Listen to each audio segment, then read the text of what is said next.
What's going on, everybody? It's your boys, Barz and Shotz podcast. It's me, Floor 700. You got Ant, the great one, and you got Jarrell. What's going on, fellas?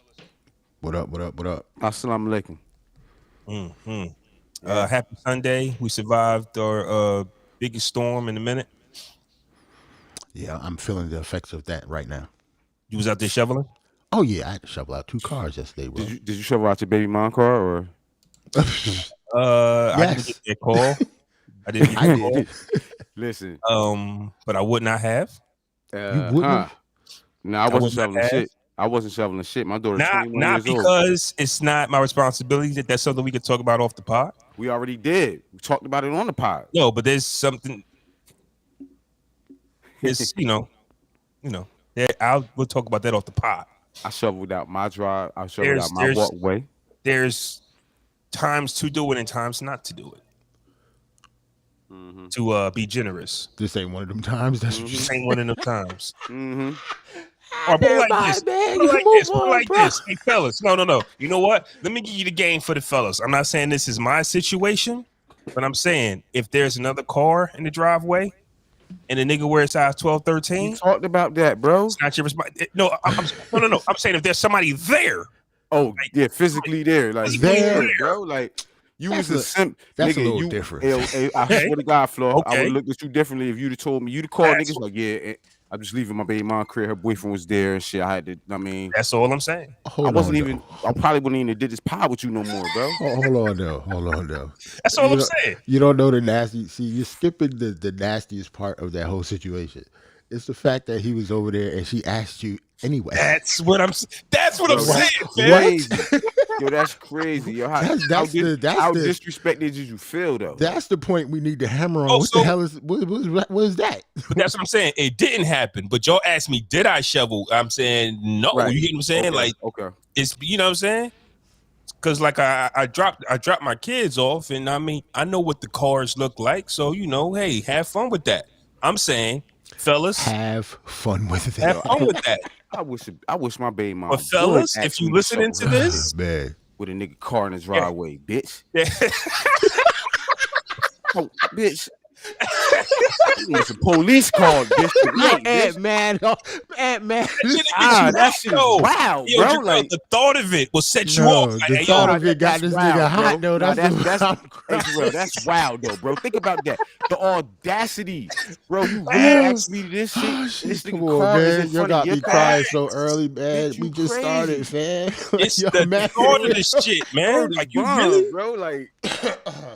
Like for real, like your face turned to a donkey for real, like on the Looney Tunes. Yo, hold on though. Pete rolling out with the cold as fuck up there. Hey, yo, get the fuck out of here, rolling. What, Kansas City somewhere, bitch? Nah, you're in Florida. Florida? Oh, okay. I heard Florida about to get some though. Florida ain't about to get this, nigga. We got about 12 inches, bitch. Yeah, but I shoveled like 8 yesterday. Yeah, but you got to understand, whatever Florida get is misery city for them though. They'll get a half an inch and be like, they ain't used to this, bro. Yeah. I was in Georgia in 93, bro. It snowed 3 inches and they I'm called it just the saying, blizzard of 93. Roland is at least from up here. So if they get like an inch of snow, he not gonna freak out though. This nigga is bragging. We don't know though, bro. Because he bragging. Yeah. He might be bragging, but I gotta disagree with that because if I leave New Jersey to go to Florida, I don't want to see an inch of it. Yeah, but if you see an inch of it, you're not gonna freak out but though. You ain't just bugging be if mad. you see a couple inches though, bro. Yeah, you're not bugging though. You're just gonna be inconvenienced. That's all. You could be mad as hell you threw out all your snow shit though. Man, that's like you're not keeping them boots. That's like saying, no, sir. I'm not keeping them boots if I move. That's my point, bro. There's no Timbs or any bubble coat. Man, listen, you never know when you got to stomp a nigga out, bro. You never know when you got to let a niggas know where you from, bro. I'm keeping some on some real shit, though. Imagine Florida just get a cold front real quick, right? Niggas scrambling for bubble coats. Where they get them from? Models. Bitch. They got that down there. What do they even call them down there? Yeah, they call them bubble jackets, thick jackets. Nigga, I don't know. Let me get them New York shits. Yeah, y'all acting crazy, bro. So first Them of New all, York hold shits, on. man. Y'all mean to tell me if y'all move down to Florida, bro, on some just we moving down there, bitch, you getting rid of your Timberlands? No, I have Timbs. See, I'm from New York. I don't wear my Timbs in the snow. They not Right, my you're snow not. boots. They're not nigga. supposed to be worn in the snow. We wear like, Timbs to concerts and Yeah. you know what I'm saying, the prom and shit like that, nigga. I'm in New York. We don't wear Timbs in the snow. what I I have wore? regular snow You boots know why for that. yeah, exactly. I wore some Yeah. steel toe boots in the snow when I shuffled just now, Yeah, bro. you're not wearing your Timbs in the snow, Frog. My wife got You're me a not pair of Ugg boots with the fur around the top of them shits, bro. You think I was wearing? And they made for the snow, nigga. You think I was wearing them out there? No, sir. No. But I'm saying if I'm in fam, that's where the jokes come from. This is why New Yorkers get the jokes. There is no Timbs in Florida. I don't care. You gotta order them. You gotta order them from the site. You gotta. Oh, so you saying you can't go in Foot Locker down there? Like, yo, let me get a size fit. Even if you could though, why would you, fam? You should not own a pair of Timbs if you live in Florida, fam. Unless you're a transplant like Roland, he probably got some. I bet I have a pair of Timbs down south. Fuck that. Put the message on the screen. Thank you. It's been a while since I've seen snow. Not keeping those boots. You don't have no boots, fam. You gotta get rid of them boots. And 35 degrees out there, bro. Like, and he's got on flip flops. He wilding, bro. He wilding. That's why he got the gout. He probably got the gout or something. Just wearing them flip flops out there, bitch. You crazy? Hey, man. Wearing Timberlands and ACGs, bro. Shout out to Nike boots. But if I did move to Florida, I'm getting rid of I'm keeping my Timbs for special occasions. Because I got to keep those, but I'm not wearing snow boots, though. It's nothing like a crisp pair of Timbs, though. Yeah, ain't no shit with the fur gonna be on the top of them shits. Like, not in South Beach, though. That's crazy. I'm not going to have no trapper hat on in South Beach. Like, that's crazy. So where are you wearing the Timbs at if you're in Florida? That's what I'm asking. The Timberlands? Bro, you just said it's 35 degrees out there. Nigga. Hold on, though. You see, I'm from New York. You acting like we don't wear Timbs like to the grocery store, nigga. Church, nigga. Yeah, like, we wear Timbs anywhere, my nigga. You crazy. Okay. Here's my thing. If we move to Florida, we're not changing a bit. Like, we're going to Florida to leave the Timbs. No. Timbs is our thing here. I'm wearing Timbs, bro. But I'm not stopping wearing my Timbs. I'm gonna wear some Nike boots. I'm from New York. What are you talking about? I'm gonna have a black pair of Nike boots. Niggas know what way I walk ain't from around here, nigga. Right. What you talking about? Exactly. I feel you. I feel you. I'm just saying, fam. It doesn't unless the climate, like the weather is changing for real. You get what I'm saying? Like, if it's 70 degrees, it's gonna be what it's gonna be. But that's a little different. On the outside looking in, though, I'm not taking my Timbs to the West Coast, the South. To Florida, not the West Coast. I'm gonna take one pair. I'll be wearing Timbs in California. All right, nigga. First of all, this podcast has turned into something else, bro. Hey, yo, man, that's like saying why we wear Chucks here. I got a pair of those too. Bro, I'm gonna wear Air Force Ones wherever I go, bro. Fresh pair of white Air Force Ones, bro. I'm wearing them. See, that's different. Air Force Ones is different. The boots give me this hot feel. That's what I'm saying. I'm not putting on some thick ass shoes. You a hot feel. Give me a hot feel, man. You in Cali with Timbs on? Think about this though. In the summertime in the East Coast, niggas wear Timbs with shorts, bro. You just seen Kiss on verses with Timbs on his shorts, nigga. That's what we do. That's what we do, Flo. That wasn't not like, though. And plus, it's not like. And don't get me wrong. If I'm in LA, it's not like I'm walking down Melrose at noon in Timbs, nigga. I'm saying we still got nightlife to worry about.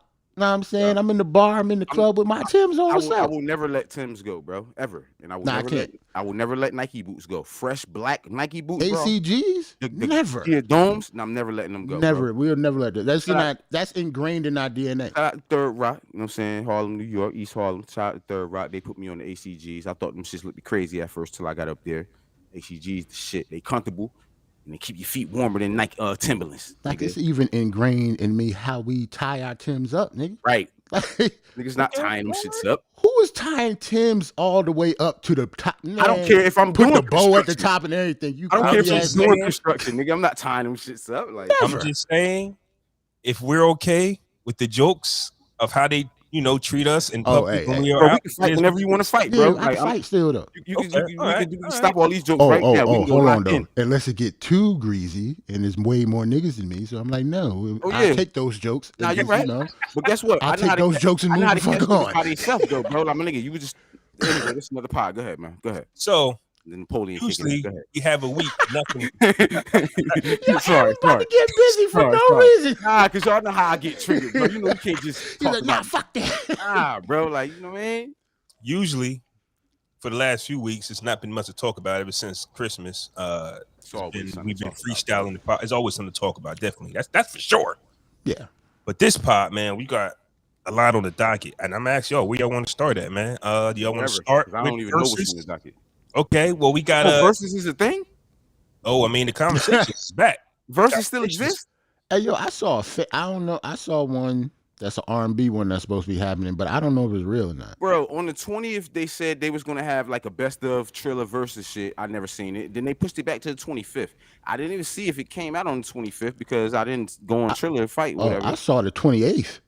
See, and I still never heard anything about it, though. Yeah, like these niggas don't know what's going on, man. We about to have a motherfucking Fat Man Scoop versus Tony Touch versus some shit, man. Like, not really. So I got Tony all day long on that. Start there. We can start there. I got Tony all day long. We gonna argue about that shit. So we can start there. So Dr. Dre, somebody that when he comes out and talks, he commands attention and you take him serious. Mm-hmm.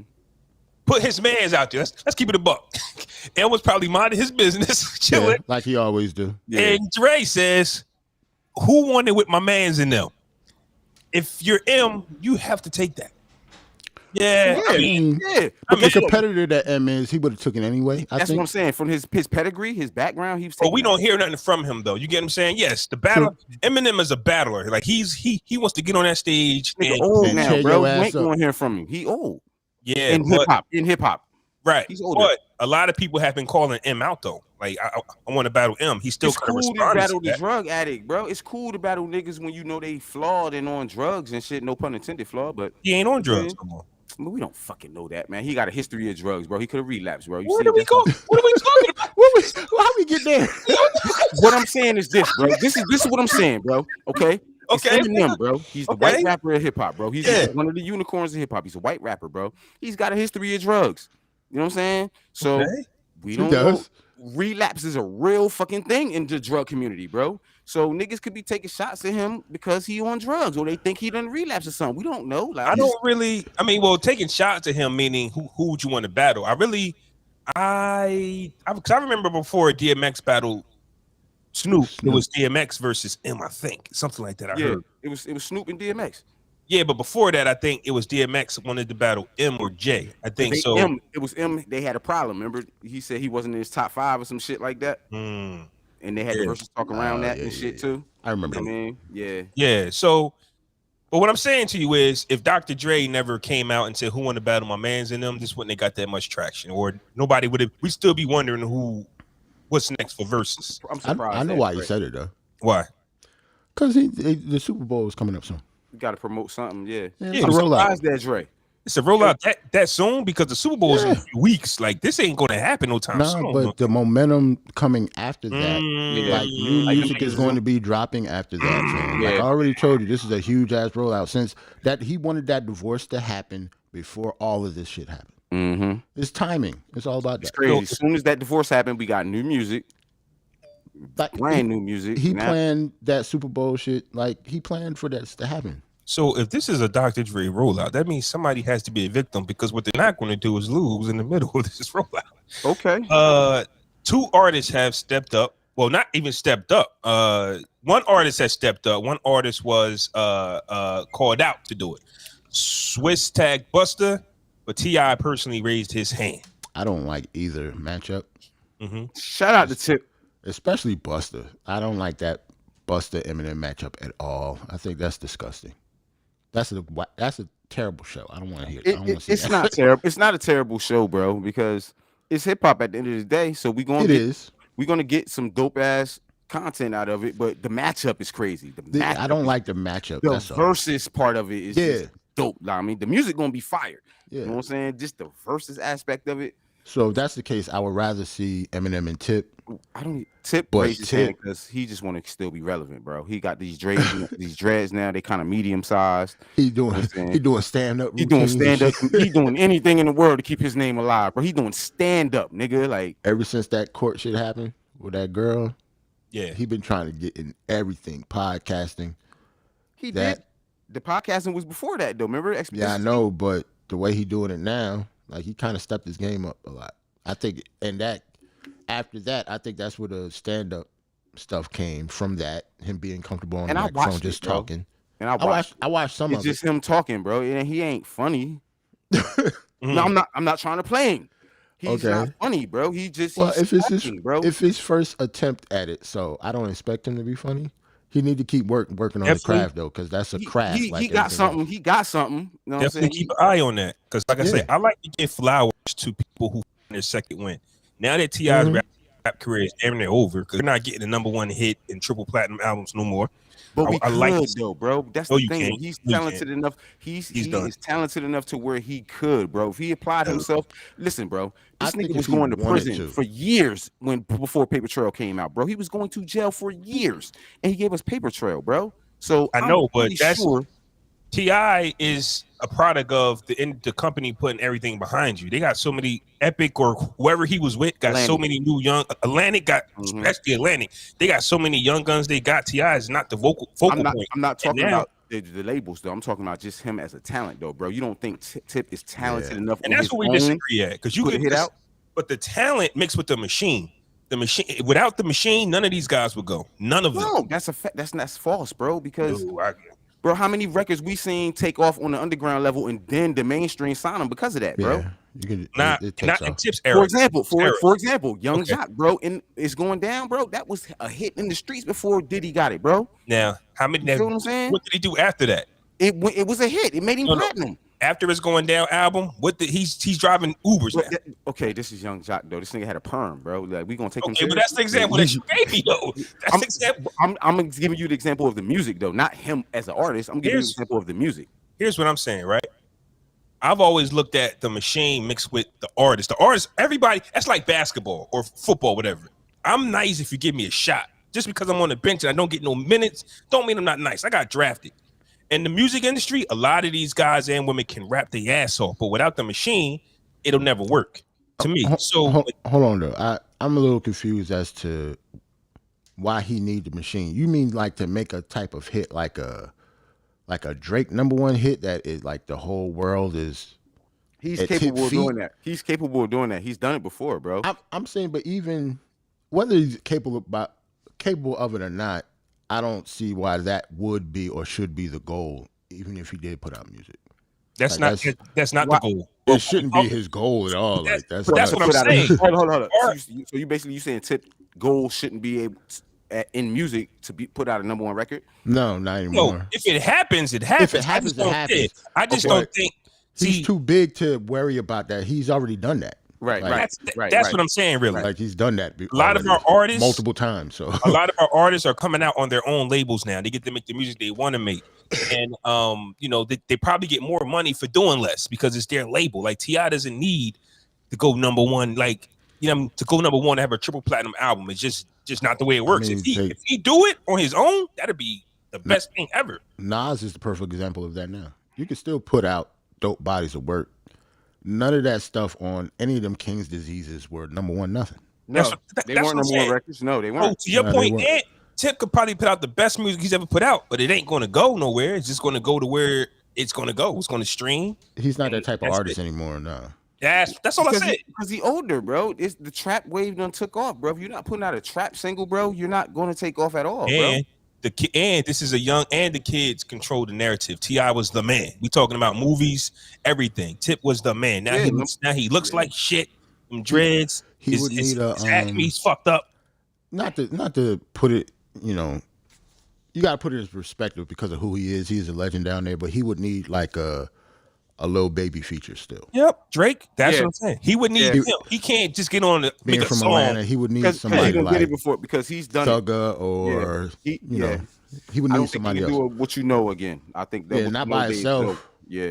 Or even if he did do it, it wouldn't go nowhere because that's not where we're at right now. He can make the best song. He can make Rubber Band Man's one of my favorite records, right? Yeah. He can do whatever. Hey, let's get away. All them records over again today, and it'll go nowhere just because that's just not where the headspace that the fans are in right now. The music has changed. You know what I'm saying? The music has changed. The sound has changed dramatically. Plus, he was new artist back then too, so we was thirsty for him. You know what I'm saying? We wanted to hear all the Tip. 50 Cent. Just to compare 50 Cent, we talked about him dropping one more project. He can probably make the best project in the world. That project ain't going nowhere. It ain't going nowhere. No, 50 is a bad example because he's not going nowhere. Nobody cares what 50. That's my point though. It's not going to go nowhere. Even his little A Big Rich Town. Y'all love that song, man. That's shit trash, bro. Like, but even still though, Emma's at a disadvantage, right? Because I don't see anybody he can go up against because his catalog is just different. His catalog is different. Now if we're just going to go if you're just going to play your records and I play mine and we don't care if they mesh or not, like, I guess we're used to artists having a response to a record. Oh, you did that song with Mariah Carey. Well, I did this joint with Tony Braxton or something. Boom, play that. They don't have none of that type of. It's like that. It's like that because I don't know. He started off, putting out like My Name Is and stuff, but most of M's good music is like introspective stuff. Mm-hmm. It's stuff that he's actually talking about. They're not the pop records that he. So like to Flaw's credit, what song are you gonna play after Cleaning Out My Closet? Like, you know what I'm saying? That's what I'm saying. That's an introspective record. So like, how you gonna come after that? Like, when you listen to the content of those records, that's what I'm saying. Busta doing Put Your Hands Where Your Eyes Can See after fucking Stand. It's not. I don't want to hear that. Yeah, you know what I'm saying? It doesn't match. It doesn't match. You can spin it though. The way that they have showed us in verses, it'll work. He can play his song "Clean Up My Closet," and Busta can go, "We don't want to hear that shit." Put my hands where I can see. And crazy. So if that is the case, then we really need to stop scoring. These, bro, those are impossible to score. Bro, we stopped scoring verses since when Fire got on the shit. Yeah, bro. I stopped. But I'm talking about other people are still trying to do that. Billboard they could not do that with an Eminem and Busta verse. Fucking Billboard. It'd be impossible. Yeah. Put your hands where I can see. Stand. What wins? And on what criteria? Because Stand is obviously the bigger record, but once that fucking beat come on and he on stage doing it.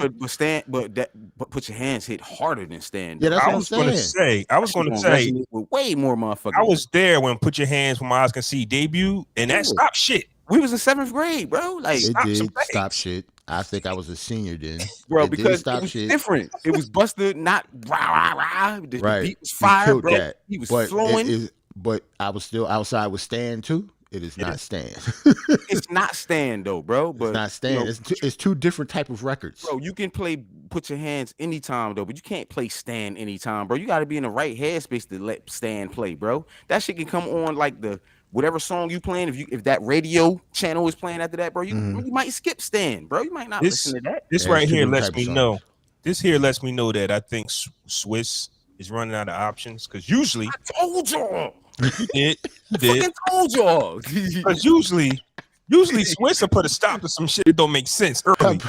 Ant said this shit like 6 months ago. He told y'all, bro. Like it's like in the middle of 2021. I told you, niggas, you did. But think about it, right? Swiss before they even went to Triller. I told you. He was like, they ain't gonna be able to do this shit for much longer. Swiss usually will put an end to rumors of battlers like, nah, we don't like that matchup. But for him to say, Busta, what's up? It just lets me know that they got nothing, really cooking because this is not a good matchup, really. That reminds me, the fake one that I saw, at least I don't know if it's real or not. I heard that Music Soul Child versus Anthony Hamilton. That's raw. The day after Valentine's Day on the 15th. Bring it. But I think it's fake because I didn't see anything. I saw it on Twitter, but I didn't see anything on versus like official Instagram shit. So it's probably fake. So niggas is making shit just for give ideas and stuff. The Mary Tony shit, bro, that would go, but Mary don't want to do it. She already said she don't want to do it. Mary don't Tony probably need it. Tony probably need to do it, but Mary don't need it. She about to do fucking Super Bowl. Like, no, we forgot. Is Tony still with Birdman? Probably. She ain't doing this. She ain't doing this, right? I mean, it's no reason for her to get out of bed for this. You're right, though. But it's Tony Braxton, though, bro. Like, we touched on this. She hasn't been celebrated in no Soul Train awards. Well, bitch, no American. That is true, though. Tony can use flowers. She need her flowers.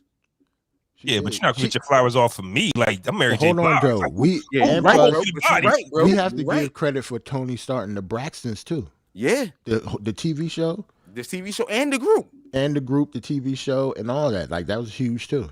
Okay, we don't give a fuck about the tall ass chicks if it wasn't for Tony Braxton, though. Okay, but listen, you talking about Tony needs her flowers. What bodies we going to put in front of that? We can't. You can't just put anybody in front of that. Anybody. It has to be somebody that we can give her flowers on. Like Janet, Mariah. You got to put somebody up in her league. That's too high. Mary, too high. Janet, Mariah. That's it. Those are too high. You can't put punching Nivea. up. Tony would be punching up if she going against them three though. Or you can't put Nivea up there. You can't. Put, no, I'm saying you can't put Nivea is nuts. Stop. You know what I'm saying? You can't put Christina Milian up there. Let me think. You can't put even Candy by herself, even with Escape. You can't. She's bigger than Escape. To me, Tony is bigger than Escape. Hold on. What about Faith? She bigger than Faith to me, bro. I'm not talking about. She is bigger than Faith, yes. But I'm just talking about the catalog, maybe the catalog and. What can match her 20? She's smoking Faith. Look at it this way, right? But she can't go up against the three people that we named first, though. That's what I'm saying. Yeah, it's crazy. We have to name somebody on the second tier. Look at it this way, though, right? Nobody wanted to battle Ja Rule, so Fat Joe gave him an alley-oop and said he deserved it. That's why he did it. So it's going to have to be somebody. Yeah, I get them boosts. It's crazy. It's going to have to be somebody that's willing to say, listen, man, y'all don't want to give Tony a shot. I'll do it, and I'll just later. Because Fat Joe, even though he thinks he won, he did admit that he did it because Ja Rule deserves his flowers. I get your point, but I still can't even see. You can't pick anybody too low. Like, obviously, Nivea is not going to. Who is the person that's even punching up to Tony Braxton? That's because she like high grade second tier, fam. Like, who is in that level? Like, wait a minute, why is she second tier? She's not in the first. She's not. She's not Janet. I know Jackson. what you mean. We gonna talk about Janet Jackson Doc later. I know what you mean. She's not Janet Jackson. But those first two albums, fam. We gonna talk about Janet's first two. I never mentioned Janet. Or Mariah's first Dream two. Street, bitch. Just okay. Not that one. I don't count that one. Controlling Up. Controlling and Rhythm Nation, nigga. Yeah, bitch. Them two. Yeah, like what we talking about? All right. Excuse me 1 second, bro. I'll be right back. Okay. But like what we talking about for real? Like Janet, dog. We're not gonna touch on that yet. But once you reach Tony can't have that, Doc. Okay, but once you reach a certain status point, they stop calling you R&B. Like Tony's R&B. Janet became Janet pop. is pop. Yeah. So just like Mariah, just like so Mary in a sense too. We got to keep it R&B for Tony. And if we keep it in R&B, so that's what I'm saying. She can't go up against those three people. She can't. Yeah, y'all named them. I'm not talking about them. Oh, okay. I'm saying if we keep it R&B, we got to find an artist like that's R&B. Who else is older? I'm trying to think somebody in that level that wasn't. See, Tony. I would say Brandy, but she already did one. Brandy already did it. Monica already did one. Like the people that's in her tier. Roland said Deborah Cox and Kelly Price. Tony is getting them both the fuck out of there, even if they combined each other. Mm-hmm. They don't have the type of catalog, but they are her peers when it came to those singles and stuff like that. But when we talk about like the stuff that Babyface wrote going up against Kelly Price and Deborah Cox, they wouldn't get on that stage either. I don't think. It might not be for no 20. This just might Vivian be Green. Nah, man. This just might be This just might be a problem. I love her, though, but nah. For Tony Braxton, to where you become big but not big enough to cross over, because everybody that came in with Tony before and after got so big that they crossed over, and Tony didn't cross over. She was just probably the most successful that hasn't. But anybody under her isn't even as successful as Tony, that she cannot have a versus. So. I think the closest one, I think I'm gonna go with Faith. So far, I think Faith got a 20 with features and up tempo versus slow tempo. I think Faith will give her a good run out of like Deborah Cox, Kelly Price, Vivian Green. They were all awesome. When it come to 20 though, yeah, Tony getting them out of there. Tony will get Faith out of here too, but it'll be once. Yeah, but somebody's got to lay. Faith got joints though. Yeah, like. Faith got joint, but somebody's got to get body, and Faith ain't got shit else going on that I know of. Check 1 2. Stuff with Stevie J. I mean, she had the show. Why not get away? Why not get away from that? Check 1 2. Y'all can hear me? Yeah, we good. And we was talking about like Roland said so far. Roland said Kelly Price, Deborah Cox, and Vivian Green. Maybe I think they too low. Yeah, I think Tony's smoking them. Tony smoking them. The only person that she wouldn't smoke but can beat is probably Faith. Faith, maybe. Faith might hold on though. Faith got some joints, man. Nah, Faith's been around a long ass time too. Right. So that's a good point though. You know what I'm saying? But most of the people that's been out as long as Tony. Yeah, I don't know. Tony been out since like '93, bro. Like, yeah, like I'm thinking all her peers are either did it already. She is too like big or she's like too the low. one of the flagship artists of LaFace Records, bro. Like people don't know that, bro. Like she been around a long time. Yeah, but what we were saying is, what we were saying was when you was gone was, the artists, the Mariah Careys, the Janet Jacksons, like the Mary J. Blige, they crossed over to pop. Toni Braxton never got that big to where she was pop. She's R&B. So there's nobody really else R&B in Toni Braxton's. She was scratching the surface, bro, with that "Unbreak My Heart," bro. That record, that she scratched the surface on pop with that. That crossed over, but she never crossed over again after that. You know what I'm saying? Like, so what artists that remained R&B can battle Tony, and all we got is Faith, bro? Yeah, I got R&B, can't be pop. It's hard, bro. Because it's not like you can, like I'm talking about like she got peers Beyonce like too, in that top echelon too. We forgot B. I just say that she's current, and I don't even put her in. Yeah, like she's current. I know she's not doing no. And we talking about if Flowers. Anything, she gonna have her fucking own verses on HBO or something. like Beyonce have her own concert on HBO right now. She does not need a verses. Word. So it's hard, bro. Faith, like with her peers, like you say, like Kiki Wyatt, people like that, like they can't go up there with Tony, not for no 20 songs. Nah, bro, that's hard, bro. Because you in the Christina Milians and the You know what I'm saying? Brandy and Monica already went up against each other. Nothing against them. Ashanti and Keisha Cole already went up against each other. There's nobody for Tony to go up against, really. She would have to go up against somebody like Mary or somebody, bro. That's the only logical choice, though, bro. Now she's just gonna get bodied then. I know Ant and Sam versus is over, but real quick, bro. You wasn't here on the episode. Me and Jarrell did. We talked about JimJones calling out Jadakiss, and he still is. Nigga, come on. Hold on. He still is. He said he's really ready to do it to Jada, and he was on the Angie Martinez show. Hey, I seen that. I seen the Breakfast Club. Okay, like, come on, bro. He said it'll be real different this time around. Nigga, also, how? Also, he told you. I think he said. Nigga, how? It's what he's took the shades. Like, come on, man. Also, fresh off a new freestyle and new teeth. Camron freestyle. Cam got the new jibs. Yeah, Cam got the new. Yeah, Cam. I hate you, fam. Like you caught me off guard with that one. Yo, not the new teethers. Yeah, Cam got the new teeth. Shout out to Cam though.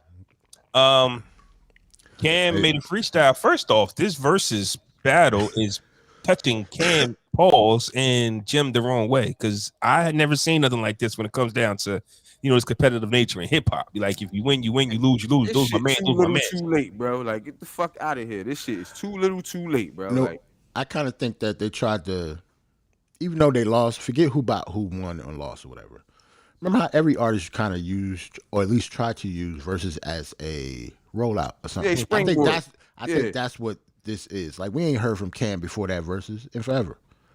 Now last time we seen Cab on some music shit before the verses, bro, he had the Jordan little throwback on, rapping in front of niggas in the parking lot. You know what I'm saying? And that was the same freestyle he tried on that Word is Bond stage, and that's why he got booed, because it was the same one. We all know that freestyle. So ever since then, win or lose, forget about all that.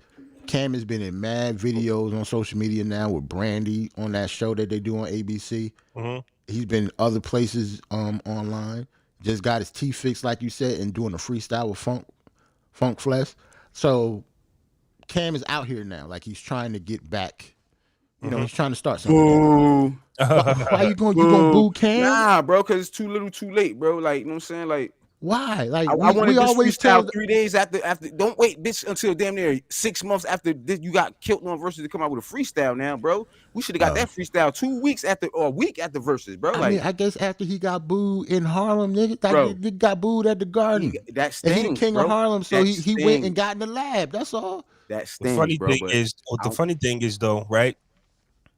I just look back at Swiss Beats saying, y'all charge us 3 times the price that y'all charge other people. Yeah. I'm listening to Camron talk about how much money he made off verses. Right. And I'm listening to Flip saying how he wants $500,000 for verses. Don't do that. I'm just saying. Don't compare them two. Yeah, we know that there's money in verses, right? Yeah. We know that there's a big pot.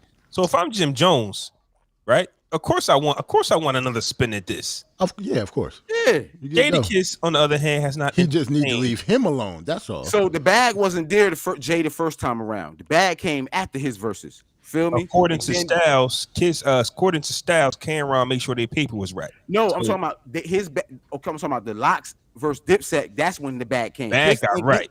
You feel me? The Jada versus Fab, he didn't get that bag. You feel me? It was still on Instagram. That was the first one on Apple. You feel me? He didn't get that bag then. Yeah, because I remember Fab saying we not getting paid, but when they start getting paid, we want our cut. And they got it. They got stock in the shit. Yeah, but it's not like getting paid on the current one though.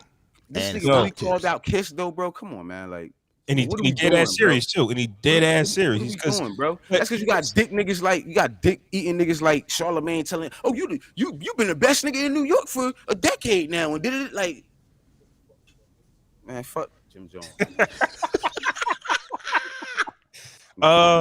But I wanted to just to tie. I just wanted to talk. I was about to say what you thought about the Cam freestyle. Y'all heard it? No, I heard it. Oh no, the Cam freestyle was fire. It was fire. It was fire. I just don't like when artists, just talk about how much money. Like, I lost, but once a Triller, once verses hit public, I got this amount of money. Hey, listen, it is what it is. What do you expect them to say? It is what it is. What else you gonna say? I got shook in the garden when I was spitting this freestyle. But nobody's ever lost a rap battle and freestyled about it and said, such and such said this, but I'm sorry. That's just me though. That's just me. Big Daddy Kane, real quick though, and maybe Roland, if you're still here, you can chime in on this. Dropped a bombshell and said a freestyle is not what you think it is. Right. It basically means that it's written, but it's just free of style. No concept. I don't know why that's a bombshell. That's what I'm saying, bro. This is common knowledge. Like, I mean, this ain't common knowledge in hip hop. Like, so we've never seen guys freestyle off the top of their head. That's not the same thing, bro. That's what they call it. But they calling it. So you know how something gets called one thing, but it's meant for something else. We calling it a freestyle, but it's just a rap off the top of your head. It's not a freestyle. You know what I'm saying? Right. It's called off the dome. I mean, don't get me wrong. When we just said Camron freestyle, I knew for a fact he was not rapping off the top of his head. He wrote none of these niggas freestyle, but if you bro. Listen to any quote unquote freestyle, you know that they're not rapping off the top of their fucking head, bro. All of them.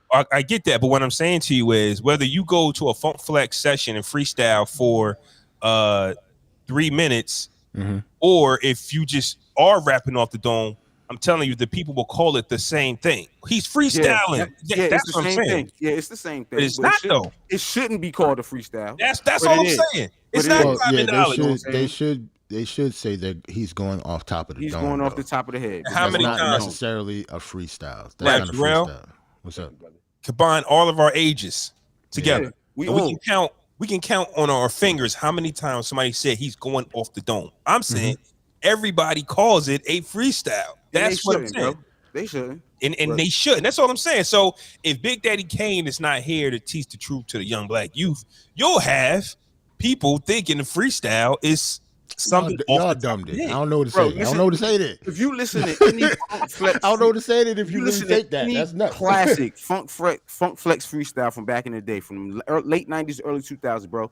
You really think them niggas was off the dome with them shits, yo? Just last year, Black Thought did 10 straight minutes. Y'all niggas think Dear Summer freestyle was really a fucking freestyle? Like, who said that it was? I'm just saying, not y'all niggas. No, I'm just saying, like, niggas really think that was a freestyle.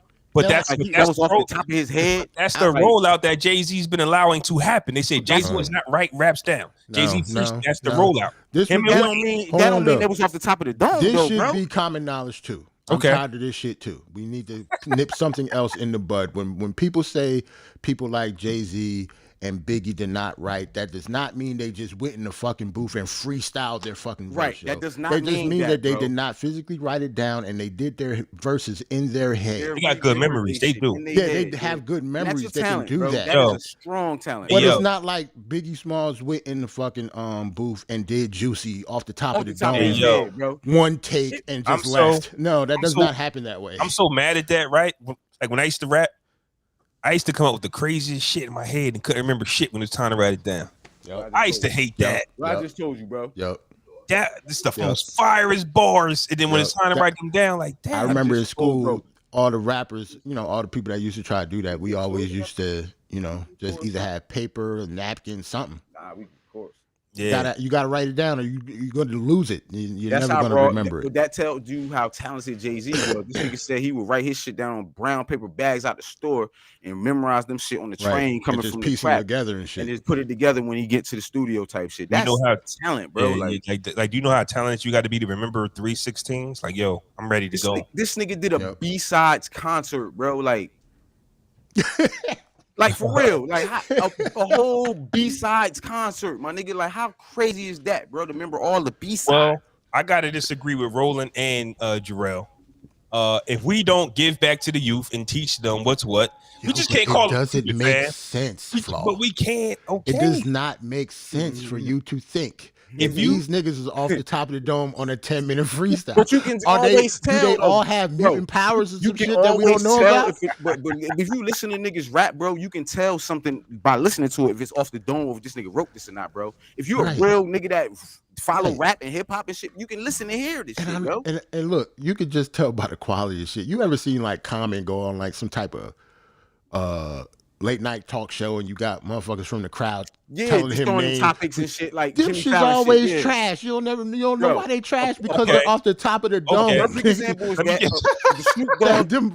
all them Sesame Street raps that you have to be bland as hell when you rap like that. Snoop Dogg DMX versus, bro, when they had the intermission, bro, when DMX left and these niggas was playing Papa Don't Take No Mess instrumental. Right. Nigga Snoop Dogg was flowing off the top of his head. You know he didn't write that shit, bro. Right. It was off the top. But even though it was fire, he wouldn't put that shit on. He wasn't wax. going in the booth and spitting that shit. Here's another example. I can't remember the name of the few artists, but when they did ask these new artists to freestyles, they was fucking up because they thought. This nigga oh my God. You feel what I'm saying? They thought wrong. They meant to go off the top. God, I got my bro in the building. Shout out to my nigga Live Rounds in the building. You know what I'm saying? But I was talking to this nigga like 2 years ago about this exact same thing. They had the nigga, what's his name? He got the pink dreads or pink braids with the beads on the end. Yachty. Lil Yachty. Lil Yachty, yeah. Ask this nigga the verse, just freestyle. And Uzi. Oh, I'm not spitting off of them old ass beats and And then when he did spit some shit, the shit was so garbage, yo. Why? Because they thought they had to rap off the top of the dome. I remember when people was outraged that Drake was rapping off the BlackBerry. Yeah, see what I mean? You know what I mean? That just means he wrote that shit on the way there, and he didn't have time to memorize it. Get off his dick. Bro. It's still like he's still rapping well. He still has to write that shit down. I blame Lil Wayne, bro, because remember when he came out and said he don't write raps down no more. When he was the hottest nigga in rap, now everybody follows suit. Oh, I don't write my shit down. I just go in the studio and spit. And music suffered because of that. You hear the quality of music suffered because of that shit. You know who said that first? And his rhymes was always trash? I'm gonna bring his name up again. Little Flip. But anyways, yes, he is rap, but Flip can rap. He can rap, but he is known to be a off the dome. He said, "I'm the that's what he do." King. But that's what he does. But what does he call himself? The freestyle king, not the off the dome king. That's what I'm saying. Because if he actually put those freestyles on a beat, them shits would go wood, man. Like he's good at that, but rapping and going off the dome is two different type of skills. Like Roland writes, "Flaw. Remember that Big Pun, Mos Def, Mike Geronimo, Cannabis, DMX, Forte session." I remember. Here's my thing, right? I remember all of them. See, I had to put two and two together myself. A lot of times when mixtapes would drop, you would hear chopped up versions of a verse you heard already. Like listening to like who that? Well, Roland asked, "Do I remember the sessions with Big Pun, Mos Def, Mike Geronimo, Blase Blase?"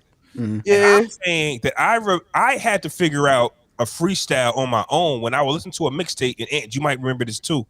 listen to a mixtape and you'll hear a different version of a verse that's already on like a hit record. Yeah. He spit for that on such and such record. But but when you got the raw, uncut freestyle version of it, like he probably still he cut it up. Banks guilty of that. Banks guilty of that. He'll spit it on Hot 97 in front of Flex, and then he'll put it on a record. He'll make that shit into a record. At one point, no click. At one point, every rapper was guilty of it because that's what they did. Because if you don't do that, it's like a wasted verse. You don't get paid especially for freestyle. Especially if it's fire, nigga. Like, so if it's something dope that you wrote and it ended up being on a mixtape, and then that verse being in the song, that happens that happens a lot. Dear Summer. Yeah, that happens a lot. Yeah, that's crazy. You'd be a fool not to put that on the record, especially back then. Right. Because before social media, that was how the people would tell you, that shit fire. So you're gonna let fire go? Oh, I'm not gonna spit that twice. And plus, that's when stuff transitioned. Like with mixtapes, remember everybody didn't get mixtapes. Yeah, this was before Dat Piff. So only people like basically in the tri-state area used to get like mixtapes and stuff. Yeah. So a lot of people when the songs came out, for us it was like, yo, we heard that verse before. Mm-hmm. For everybody else, it was brand new and they never heard that shit before. Right, because they didn't have a mixtape. Because they didn't have a mixtape and shit. Because the mixtape audience is small as hell compared to if you actually release that shit to on the radio. Shout out to Memphis Bleak, bro. Like, I just want to put some respect on Memphis Bleak name. That was random. Okay, you got to be a strong individual to let a nigga put freestyle from Hot 97 and make it to a song to be the first song that's heard on your album, bro. That's a strong person, bro. I don't know if I could have did that. It's not like he had a choice. That's not true. I don't know if I had like a choice. But didn't Bleak open up like 2 of his albums to the same thing, bro? And we went crazy. Hey, yo, and you mean to tell me it wasn't? We was Bleak fans. We was Bleak fans, bro. At one point, we ain't want to hear Jay. Yo, where Bleak at? Bleak is nice. He was our age. Round Here came out. Y'all went nuts, right? Yeah, Round Here came out. I was like, oh, nah. It was over. It was over. I was like, I wanted to test the temperature real quick. I'm like, hold on now. Y'all was Bleak fans, nigga. Tip had the best verse on Round Here about me. I mean, like, Round Here was all right, though. But yeah, that's all right, bro. Yeah, that's when, you know. What I'm saying is, you got to be a strong person, bro. We're talking about coming to age Memphis Bleak. I know. Yeah, he was wrong. Yeah. Hey, get this Sean Carter guy the fuck out of here. We want Memphis Bleak. You didn't care that Jay was writing the... Man, I told niggas this a couple weeks ago. If y'all put some respect on Memphis Bleak, and y'all niggas like, why? Hold on, though. Y'all niggas say, why? But y'all liked the Memphis Bleak that Jay was writing for, though. Yeah, allegedly. We don't allegedly. No, it wasn't no fucking allegedly. We didn't know he was His writing name for was in the liner notes, nigga. We wasn't reading them liner notes, bro. We wasn't reading that shit. We was reading who produced it. And that's it. Like, so deep down inside, you niggas was just like teenage JayZ. You know that's right? We like coming to age JayZ, bro. Like Jay was just writing for a younger person. Cocaine, that's all that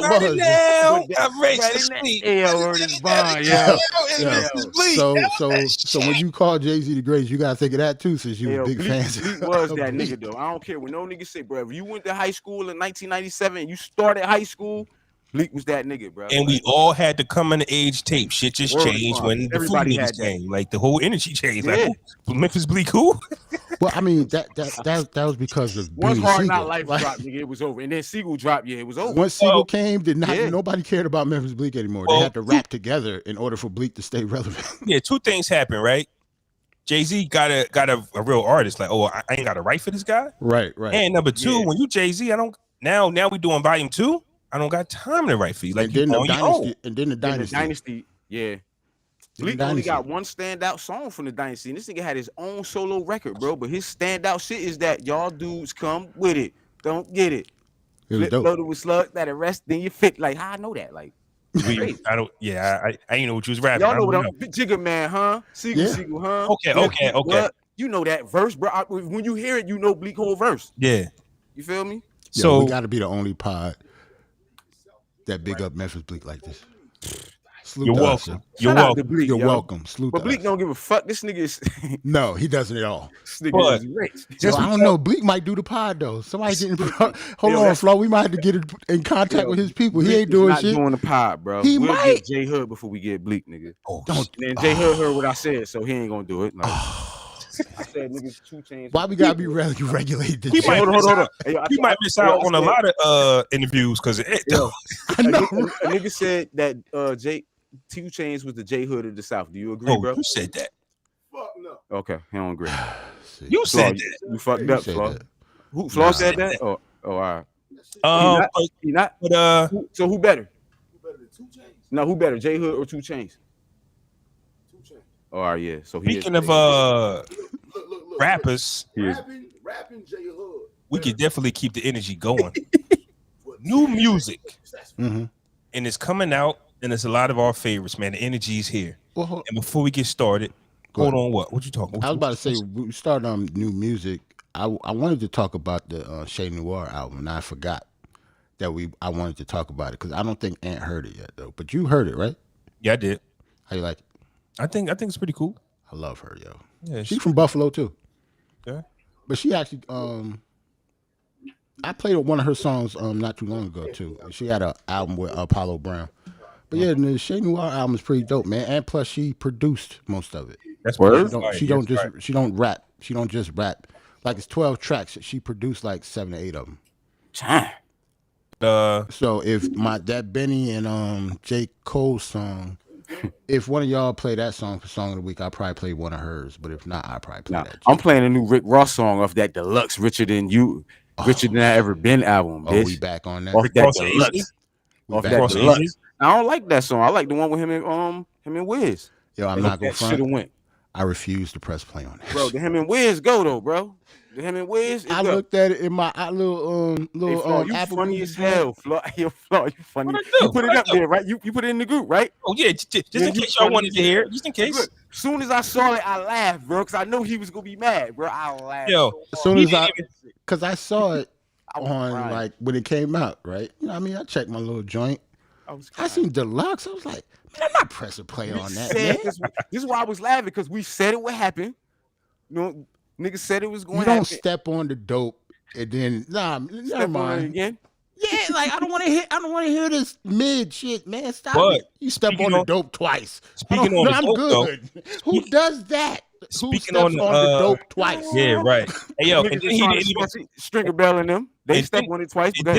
And then he didn't even change the cover art. He just said, "Here y'all go." Right. He didn't promote it. That was lazy as hell. That's stepping on the dope twice. Now, I'm good. I'm not listening to it. Let's keep it a buck. About was real. That he knew that shit was trash. He went on live to save face. I always got to throw somebody some bell for some reason. Play devil's advocate. Because this guy, all he does is eat Wingstop and talk about Wingstop. Them franchises got to be doing tremendous for him not to give a fuck about nothing else in the world, man. yo, nigga push your wings so much he put out 2 bad albums. And he don't give a fuck about nothing else. It was the same album. Yo, that's crazy. Nigga put out 2 bad same albums. I told niggas I went to Wingstop, bro, and that shit wasn't even all that, bro. So well, I'm not gonna front. I like those. I caught them when they first opened, so I might have caught a bad experience because they fresh open. And the thighs is slamming too. Bro, listen, bro. So that song with him and Wiz slap though, bro. I mean, you might want to. I'll listen to it. So you got to play. Wait a minute, it's still January though. You can't not play Kiss. That's your thing, right?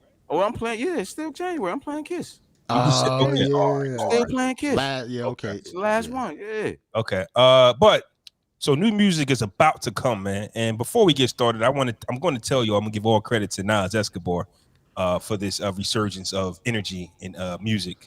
I am. Here we go. But listen. That's so weird. It's not. It's the facts. How? I got proof to back it up. But let me just tell you this lineup. Let me say this lineup though, man. My bad. Go ahead. We know we got King's Disease 3 coming. Right?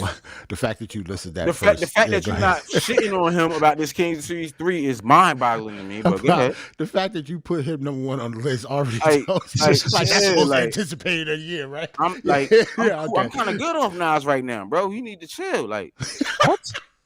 He need to chill, bro. He got King too much. It ain't too much. I just don't want him to put no bullshit out. That's the fear. That's the fear. I want him to chill while the iron's hot. He's struck. Chill. I mean, don't let that is the fear. I was afraid of Magic, but that shit was fire, bro. Yeah. So we got KD3.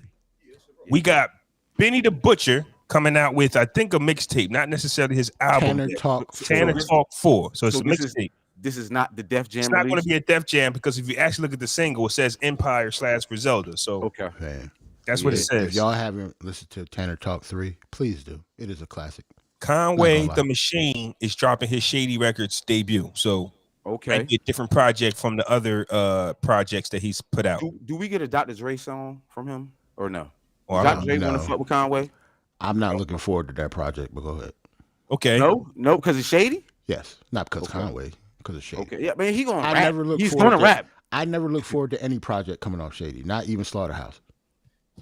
I mean, we look forward to that 50 Cent project, but that was 15, 18 years ago. That was PushaT new project coming. Is that on good music? Is that on good music? No, he's no longer on good music. I don't care. So he's not on good music. Does he have the backing of the Neptunes? Is Neptunes on this project? Well, he will always have the backings of the But are they on the project, though? I don't know. With the 2 snippets that I heard, whoever did them beats, I don't care who did them. Both of them shits was But I'm looking like, bitch, why is you in a house party playing these shits? Why you not at a, like, it was kind of crazy, though. I don't know. I just hold him in a higher regard because he's so fired in niggas, you know what I'm saying? I just, like, bro, you should be. So apparently PushaT is releasing his music off his own imprint, and it's for him to help Virginia artists come up. So once again, same energy. A lot of artists. So if that's the case, then Neptune's definitely got something to do with it. Yeah, that's what's up, but it ain't gonna. And if they do that, we're gonna talk about this project for a week, bro. I always said they never should have stopped. But if we're gonna talk about this project for a week, and then it's gonna be over.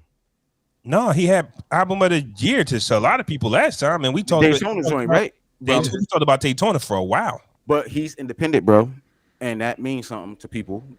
Yeah, but I didn't like it because it was on good music. It was just good. I didn't care what label he on. I think because he independent, that may have an influence on the music. Like the music may go down. The quality of music may be diminished because of the independence. Yeah, but the music might have been done. Then he left. I mean, sonically, not the Barz, sonically. Nah, I don't even think sonically. You gotta think about where he came from. I know. This nigga started with the Neptunes. Yeah, that's what I'm saying. Like, I don't think he knows how to put out stuff that don't sound good. Jadakiss been around all top producers in the whole game, and he's still putting out shit that you like. Why he picked this beat? But when it came to the clips and PushaT, he had in-house producers that were the Neptunes. That's different. Yeah, that's crazy. Yeah, like I can see if Kiss would have stayed with Rough Rider and him and Swiss Beats would have been throughout his whole career. For the most part, it was him and Swiss Beats, but it wasn't. He would have been stuck he would have been stuck though. We wouldn't revere Kiss how we would probably revere him now though, because Kiss able to get on anything and make us be like, nah. But to Ant's point though, just to answer Ant's question, PushaT has been talking about this album for a year, so it's possibly done. He just got released like 2 weeks ago. So the music that we talk, this might be the album he said that the Neptunes and Kanye was doing half and half on. So he's got the production. Now maybe in the future, production will drop because of the budget. Because if it's my label, I'm not paying a bunch of millions. Okay, so you're saying this shit already done? And this album might be done already. I get it. With Pusha's connections, as long as he is best friends with Pharrell Williams, he would never not have a budget for good beats. I think his Kanye bag is going to be trash. I get it. I just think that because of Donda, bro. Daytona wasn't trash. Kanye did all of that. You're right, but I think Donda got his shit. Push ain't rapping on Donda music. I think the music sonically is not going to be good because of Donda, because I think they might have worked on the shit around the same time. Maybe. Ooh, okay. I mean, we shall see. I don't know. I'm just speculating right now, but I'm not excited. Also, hold on. I'm not done. The Game, who scored his biggest record in like 10 years thanks to Kanye West. So he didn't retire? Game? Yeah, it's not over. He did say he was retiring. He said Born to Rap was last. That was it. Damn. Nah, he's coming out with a whole new project. He actually tagged T.I., Funk Flex, and somebody else who did not put him on their, he was not on their top 50s, 3 different lists. Yeah. And he says he's coming for y'all. I also heard that Game has an album that's going to make one of these artists push the album back. I forgot who said that. They said Game got some shit. I completely agree with him, because Game do not put out bad projects, and other than Ross, and he put out a bad album, so it's kind of hard to say this. Them two probably have the best ears in hip hop as rappers to me. And I will put Havoc in that category too, because he is a rapper. He is classified as a rapper. I will He's a producer. But I will still, as a rapper, I will still put him in that top echelon as a rapper. You know what I'm saying? To me, he's one of the best rapper turned producers. or whatever, or producer turned rapper, or whatever you want to call it. You know what I'm saying? He's probably one of the best. We talk about Kanye rapping and producing. We talk about Timbaland and Swiss and all these other niggas. He would be the best. We don't talk about having. It wasn't for Kanye though, as far as writing your own raps and making your own beats. Yeah, no. Dre doesn't write his own. Puff don't write his own. For him, J. Cole, Tyler the Creator. He is not touching either one of them. Not even close. I like Havoc's. I mean, it can balance itself out though. For me, I'm picking Havoc. I like Havoc production better than J. Cole's. Yeah, definitely. So J. Cole's the better rapper, but J. Cole's better rapper, but Hav's the better producer. Yeah, definitely. Okay. I agree with that. I'm just talking about the level of MC now. I don't care what producing over there. Definitely. But for me, bars are important, but I'm more music driven. But last but not least, speaking of bars, Lloyd Banks has premiered some new music. Okay, Banks. The rappers are rapping. Yeah, bitch. Hey, we might be the only pod that gets psyched over Banks. Okay, Banks. And not to leave out, I'm ready for that shit too. I'm not gonna lie. I want that shit. I want to listen to it too. Not to leave out the rabbit, Jarrell's guy. I'm pretty sure he's got some music coming. Freddie? Yeah, Freddie Gibbs. Freddie, but we gonna talk. We need to talk about Candyman too. Kendrick? He ain't saying nothing. I'm just saying these are people that said, "Hey, I'm coming now, now." Kendrick said he was coming. Yeah, he did. When? But nigga, when? Doing that freestyle. Almost Valentine's Day, nigga. Yeah. I'm not saying it's coming out now, but he did say he was coming. He said he was eating your top fives up. You don't remember that? He did. He did say that. So we just gotta wait for it. That's all. But it's definitely coming, and Freddie is definitely coming too. But I definitely want to give back to my original argument with this though, man. I think this energy right here kind of started with the Grammys with King's Disease winning. And it opened up people's eyes. First off, I think that we were shocked at the artists that were nominated because you don't really get that type of group of people nominated. We go, oh shit, the rappers are getting looks. Yeah, and that, real rappers. Yeah. So that kind of lets the Bennies, the Conways, the people that say I'm the best go, oh shit, I can actually get a gold plaque for this. I can actually get an award for this. King's Disease won. We saw the effects it had on Freddie Gibbs. We saw how people was hyped, right? So then now we got BennyTheButcher saying, damn, I shouldn't get nominated. He also said a few weeks ago, I bet money that my album won't be album of the year. Yeah, remember I said that. I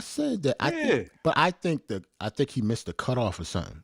Because Benny shit came out like it came early. But he still should have bro. It came early though, bro. But for him not to get nominated, I thought Burden of Proof is still the better of the best Hit Boy project, even better than King's Disease 1. I think that might have been the best Hit Boy project around that cluster of projects. That's the point I'm making, though. If you're gonna rock with King's Disease, then you got to rock with me. That's what I'm saying. If you're gonna like, if nominations was Cole, Tyler the Creator, Kanye West, and Drake, even though the competitive spirit with the MCs is still there, you wouldn't hear this much rumblings and I'm coming for that crown. Because sometimes you don't think. Sometimes you don't think it's reachable. Why? Because y'all too focused on the more, polarizing artists. So, but when you give it to Nas, you go, oh shit. Well, I just did Burden of Proof. Well, I just got snubbed. Alchemist. I think we talked about that. He got snubbed, bro. Yeah, but see now it opens the door for conversation. Now you get what I'm saying. Now it's like, oh, if I'm BennyTheButcher, you can't overlook me. I want a Grammy. Before artists like that wouldn't be talking about Grammys or award show. So Freddie Nas Gibbs set the precedence to get the Grammy. I believe so. Look at Freddie Gibbs. He ain't stopped talking about it yet. Yo, that's my Grammy. I'm coming for it again. I don't understand why niggas looking at Nas, bitch. He been in the game 27 summers and never got a Grammy, bitch. Now he get a Grammy. He was okay with it. Now y'all worried about a Grammy now after this nigga ain't get one in 25 years? Yeah. That's weird to me. I would hope. I see exactly what Flaw is saying. Like, I get your point. I would hope that's not the case, though. Me neither, bro. Yeah, because if it took that means you niggas would sleep for a very long time. No, that means we never thought we had a shot. That's what I'm saying. But it shouldn't matter if you have a shot, though. You still put your best foot forward regardless. Fuck the Grammys. But then when you got rappers like D Smoke who come out of nowhere, bro, who come out of Netflix and bitch put out a project and fucking get a Grammy nod versus, like you said, Benny should have got that nod versus him. I put Benny in that bracket before I put D Smoke, and I ain't even seen this nigga project. I'm not saying that the music has gotten better. I'm just saying the conversation has come, like, because Pusha been said he's going to have the best album. He didn't need Nas to win, but if you just throw Pusha in there with the Benny betting money that he's going to win it, with Nas already put out 3 projects with Conway. Every time Conway raps, he say I'm better than everybody. And this is his shady debut. I want eyes on me now that I know that it's available. That's what I'm saying. I'm coming with the best project. But listen, but peep this though. On the flip side of that, what does that say to a Post Malone who puts out a project? Because Post coming soon though. He actually said he coming soon. A Ray Schmurmer or a Sway Lee or somebody like that, or a Lil Uzi or whatever. That's what I'm just saying, bro.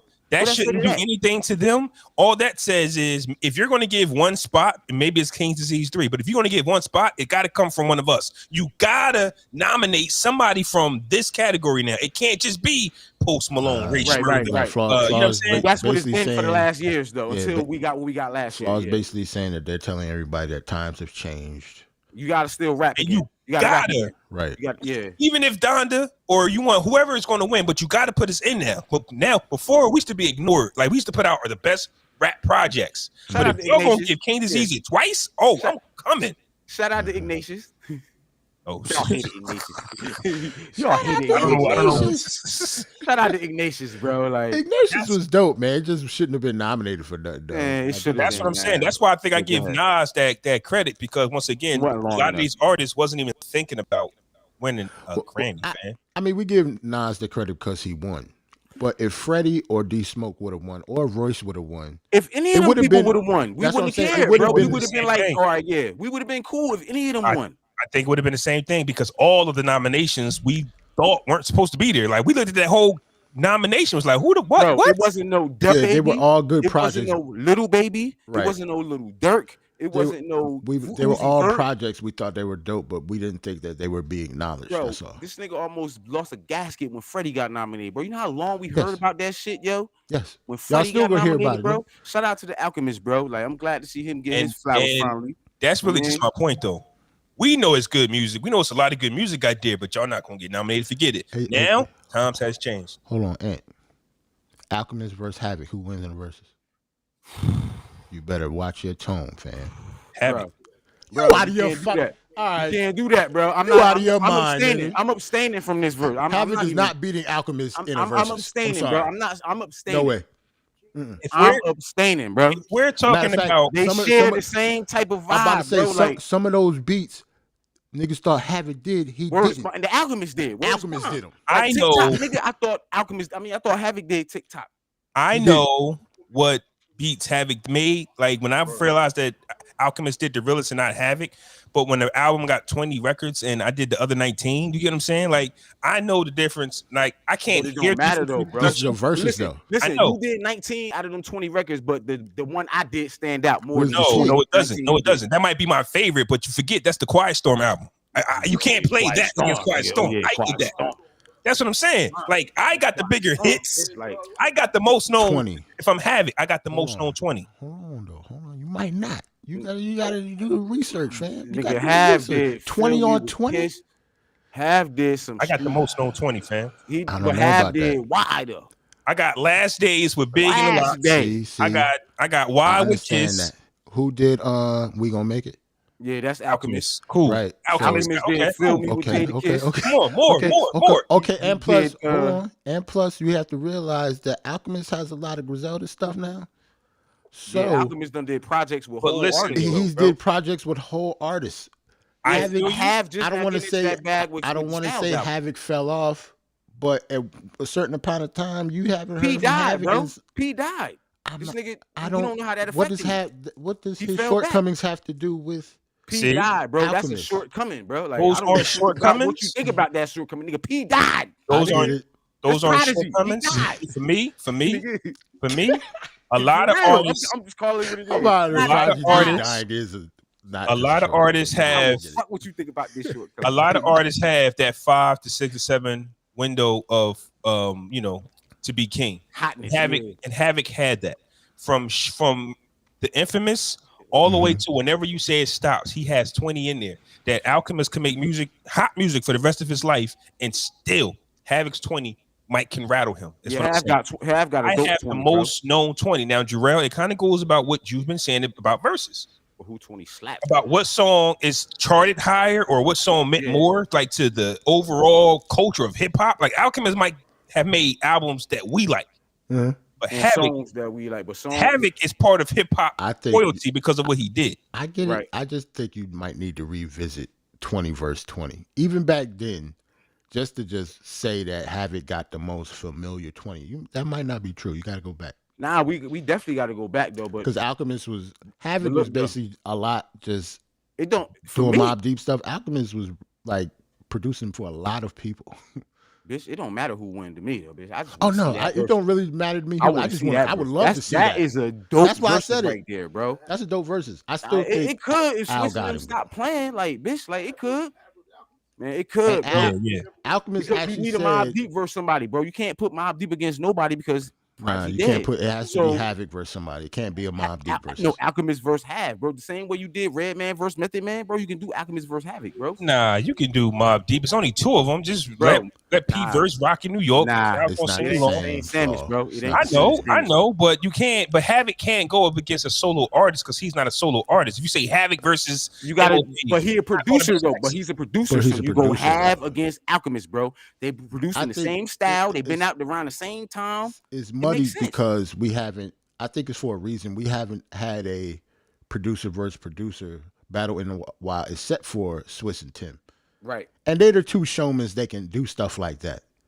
Havoc and Alchemist, the reason they don't do stuff like that, a lot of these producers aren't showmen like that. They're not going to do that. Have y'all seen raps, but he's not seen he rapper? He raps, but he ain't a rapper. Have y'all seen Havoc's last few interviews? He doesn't even talk. He doesn't. Yeah, that's what I'm saying. Y'all seen the shit. So that's why, unfortunately, I don't think this will ever happen. It won't. But Alchemist said he's ready.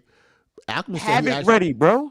I know they ready, but I don't see Havoc going up there and doing it though. Bro, he's not because you know why? Because it's supposed to be the mob versus somebody, bro. Right. It ain't supposed to be. That's why I say Alchemist can have anybody on stage.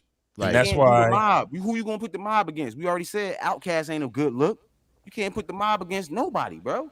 Yeah, it's just a bad matchup. MOP getting washed, bro. But I know people. The common denominators is always going to be like Jadakiss or the Locks, but Styles P was on the Breakfast Club, and they said that if it was to go down, it would definitely have been the Locks versus the Mob because the Locks looked like that was their favorite group, one of their favorite groups. Yeah. Jadakiss even mentioned it would have been. It would have went a lot different too. Jadakiss Mob wouldn't have been playing up there. Yeah. Shout out to the Locks because they still would have won. P wouldn't have been playing up there on that microphone. Nah, he wouldn't. P is an MC. P would have been rapping every bar. Like that's every bar, everything. Like, he's a rapper, fam. You know that, bro. He's the generation. He's the generation before them. So you have to think about. He would have treated that shit like it was the Super Bowl. Like he would have rapped every bar. Yes. While we on verses, yo, can we please stick to the verses and what niggas had to say about verses? You know what I'm saying? Like that happened in August, man. We had two niggas to say something about verses. Who? You know we had Cam and JimJones. We talked about both of them niggas already. I know we said Cam said something about his little freestyle. Yeah, I brought it up. I said Jim says he wants to smoke and it's going to be different. He was right there when I said it. How though, bro? I'm just trying to figure out how, bro. What is he talking about? What is, I'm not trying to shit on him, though. I'm not trying to shit on him, bro. I'm just being real. Do you want my opinion? Do you want my opinion? How and why do he want smoke, bro? Do you want my opinion on that? I have an opinion on that. I do. I need some matter of fact, we did not give our opinion though. I need some light shed on this, bro. I already know how I'm coming. I actually think Jim or Cam individually by themselves would be a way better showing than Dipset. Bro. And I don't think either one of them would probably beat Jadakiss. But it would be a lot. It would be way closer than it was that Locks in. Hold on, Ant, because I'm gonna answer it too. Yeah. My opinion, because I don't know what Jim's thinking or what he's smoking. Right. But this could be JimJones' way of saying it wasn't my fault. Right. Cam didn't take it. Cam, listen, they said Cam. If y'all remember, Cam came out last and didn't even want to trying to leave. Niggas said he was about to leave. Santana sabotaged them. Y'all ain't got no girl songs. Set him up. They threw his bandana all over the floor. He made the dips look crazy. You see how niggas be? They threw it all over the floor. Yeah. Freaky Zeke all over the stage. Hey, yo, Ed, then Freaky Zeke up there doing the cabbage patch and the tomato. Word is life. If I'm JimJones, I'm pissed off. I want to do by myself. That's all I'm saying. So that's my thinking. Okay, Yo. I get it. And if you y'all funny as hell. Nah. He said he took his bandana and threw it all over the floor. He didn't throw his shit all over the floor, bro. That's what he did. He just dropped it right there and walked off. You made it seem like he slid. You made it seem like he slid that bitch across the stage like it was a beer at a bar or something. To get their teeth fixed, bro, and pointed the niggas, bro. Like that's that was how you coming behind that, bro? Like, and that was a real bar because we know this nigga went to jail Snaggletooth, bro. Like, I mean. Then he pointed at them and said, "Use the dick." He put like come on. There was nothing Jim could have did. Like Cam is sitting over there. So, what are you talking about, yo? Like what y'all saying? Hold on, though. Gang. Like, for what y'all saying, you said he was supposed to play that. And that shit didn't slap, bro. Jim should have that energy then, right? That shit didn't even slap, bro. Yeah, I don't got a problem with it. Ant only got the problem with it. I ain't got a problem with it. Yeah, he should. I got a problem with it, bro. Why? I got a problem with it, bro, because guess what? He's getting smoked, number one. Second of all, we talk about tiers. This nigga's not on the same tier as Jadakiss, bro. Nah, he's not on the same tier. Like, you're right about he's that. Not nowhere near the same tier as Jadakiss, bitch. He's like punch up. He's like a tier above Chingy. Like no, it's he's like a tier above 2 Chainz. Like for real. How many hit records this nigga got? No, for real. How many hit records this nigga got, bro? Ballin'. Champagne. Ballin' isn't bigger. Wait. Don't go past that. What bigger records this has? Benjamin's. Okay. All right. Okay. Bitch. Kiss the gang goodbye. Knock yourself out. Like Jadakiss record. Don't Benjamin's. Okay, cool. I mean, knock get it. yourself out, bro. I get it. Was Ballin' bigger than knock yourself out? Wait, knock yourself out was bigger than Ballin'. That's what we're saying. Hey, listen. I don't know. But the Summer 01, bitch, is way more memorable than Ballin' come out to me, bitch. Huh? You feel me? We gonna make it. We gonna make it bigger than Ballin'? Yes.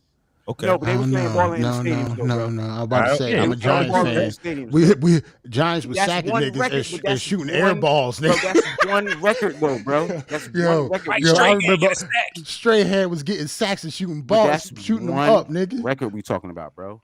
I know, but you said that he don't have any. Yeah, the answer for his question, one record, Ballin' is bigger though. It's one record. Okay, play Ballin'. That's the point. What else you got? Pop Champagne. I understand. I'm just saying. All we're saying is it'll be more respectable if Jim went up here by himself. Did the hook like free Max B? Shout out to Max B. Free Max B. We hear you. All we saying is it'll be more respectable if Jimmy went up there. They look like clowns, fam. Nigga got his bandana snatched off his head. Yeah, because it wasn't Cam. Like I respect it more if it's Cam versus Kiss because he's in that same bracket. He's in that same echelon. And also a year after these niggas. Okay. Okay, but listen, you got to put some respect on Jimmy's name, though, right? Yeah. You're talking about Kiss and Cam, but understand nobody's been working harder. Okay, cool, but nobody has been working harder than JimJones. He the face of the dips. And I respect his evolution as a rapper, bro. Because even right now, bitch, he said this last record he put out with he just put out a joint with Gangsta Grill's joint with Drama. Yeah, you know what I'm saying? He said now he feel like a rapper. Like he really feel like a rapper now. And I respect I ain't gonna front. Much as we love Cam, Jim is way more popular than Camron. Yeah, he is. He's not better than Cam though. I don't think he's a better rapper than Cam still to this day. Nah, but that ain't what. Better rapper than that's Cam. not the same. That's not what. But the question though. His popularity, yes. Right, like but he's still the trash face compared to of Max Dipset. B, bitch. Free Max B. Ow, bitch. Now. Okay. Bitch. Also, number two. Sorry, y'all. I'm sorry. Number two, though, if Jim needs to keep up with the microphone skills of Kiss and not just rapping, because Kiss verbally assaulted Fab and verbally assaulted Dipset in a friendly way. Yeah, he put words on and both that's of them something. niggas, He didn't verbally assault Fab. He put words on both of them niggas. He didn't talk that much with Fab. He did No. Can I Live? And this nigga put out a song. Wait, I don't know what he put out after Can I Live. Nigga, like he was friendly to Fab, but he let the world know. Oh, he going to his girly bag, y'all. Yeah, word is bond. He was talking shit to Fab. That's not the same as Dipset. That shit on Dipset. It was wild different. It was different, bro. It was different, but Jarrell, to me, he still controlled the narrative. Like, yo, he about to come with that one record. Yeah, he did. We know he coming with it. But it's Kiss though, bro. Like out of all people who you like, hey, that's just his personality, bro. Huh? Kiss, bro. We us, our generation, bro. We know these artists. We follow these artists, bro. So we invested in their characters. We invested in a little bit. Now, whether we want to admit it or not, though, we fuck these niggas. But listen, right? Dipset has a tremendous catalog. Regardless of who we think won or lost, we talked about this earlier. It's an opinion. If JimJones goes up there and makes it respectable, then they both win and they both get a bag. Bro? How could he make it respectable when his songs don't match up to none of the Kiss songs, bro? To JimJones fans, he'll win. That's what I'm saying. All right, this Chingy fans, he'll win against Kiss, bro. Why do we keep bringing up Chingy, fam? And Chingy was making an example of a whack nigga. Like I'm just saying, Chingy right there beats Jadakiss' best record in St. Louis. You know what it is though. But do it beat it in New York, bro? And just don't like Jim. The disconnect is that we don't think Jim is whack. The world don't think Jim is whack. You don't like Jim. Think he's whack, bro. I don't think he's called whack, him though. Whack like 10 times already. Okay, yeah, he's today. Whack, I don't think he's whack. Like not even past pause, nigga. Like you just called this nigga whack like 10 times. That album where he got the skull and Heatmakers did the whole album, bro. El Capo. That was fire. That was fire. That was fire. I told y'all, nigga, I even went backtrack. Remember, I backtracked and gave the nigga his flowers for that album, bro. Mm-hmm. But when you put him up against Jadakiss with the locks, and this I don't think nobody thinks that Jim will win. But I'm just saying he needs to have that. And I'm man enough to say it, bro. And I don't care if I see niggas at Summer Jam in the parking lot, bitch. Yeah, Kiss will wash you, nigga. I don't think it's not about. It is about winning or losing. Free Max B, nigga. I just think that with versus. There's no judges. And Max B beat this nigga, bro. Like, fuck wrong with this nigga, yo. I said it. I don't know what you've been drinking. Max today. B will beat this nigga, bro. The alcohol content is very high. Okay, first of all, the Remy okay, first of all, let's just backtrack. Okay, I'm not gonna stay on this long. Why is JimJones even hot in the streets to begin with, bro? Today has nothing to do with Period. No, not today. Period. No, today Jimmy has put the work in himself. It's no longer Max B. Love and hip hop. The bigger veil, bro. Put some respect on the bigger veil, man. Love and hip hop is the reason. Love and hip hop if it wasn't for motherfucking Max B. Back then, Max B. We get you. But this is not the We Fly High Jim. He has recreated his. I was about to say this is a different Jim, fam. Nigga, like, come on, who bars is the hook of balling, nigga? Like, facts. Then he fell off after that. Then he brought himself back. Locked up after that, like, man, like, and he brought himself back. However, he did that. He did that. But okay. Yo, he did bring himself back. Anybody listening, if you got JimJones contact information, please get him on this fucking podcast. How many years did it take him to come back though? This nigga put out Vamp Life. He put out like 4 albums before he found this nigga. But you gotta respect the artists that make a comeback though. It's a beautiful thing. Talent, but when you got real talent, why are you arguing? Bitch, when you the bigger still arguing? Why I don't know why you keep egging it on. Like, but look, leave him alone. Okay. All right. Okay, look. You about to why you do that? See? Fuck out of here. Like, I'm like, why are you still arguing with Ant, fam? Like, you already know he's not going to give Jim and Niggas never heard this. I know I'm gonna get beat up, and I don't care because I even met niggas. I met JimJones once, bro. And sometimes you ain't got to worry about nothing over here. Fam. Coming on the podcast, bro. I don't. Look, I'm glad he won't. Look, right? I got bars. Like, go ahead. Janet Jackson doc drop. And you said you watched it, right? I watched it. I watched all of it till they let us watch. Yo, Jarrell, you didn't watch it, but I'm pretty sure you know majority. He knows the story though. He was like. You know the story. It's not. He was old. It's like nigga was old when that shit was going out. Right? Shout out to the Barzes. Put some respect on their name real quick. We are living in like our era. We got it good, right? Like we got a Janet Jackson doc, and we got like some exclusive footage that's never been seen before, right? But possibly been talked about. But our artists knew how to keep stuff in the closet. Like, nah, I might have videotaped this, but we not gonna let you know anything. Oh, I know the reason for that. Social media. She a Jackson, bro. We didn't have social media. But even before that, though, bro. Listen, but look, we got tabloids. We had tabloids back then, bro. How many times they talk about Michael Jackson in the motherfucking chamber, the oxygen chamber, and all this other shit, and they had pictures and all this. The Elsa Man bones and all that shit. Yeah, she a Jackson, bro. For us to not have clear evidence of what happened.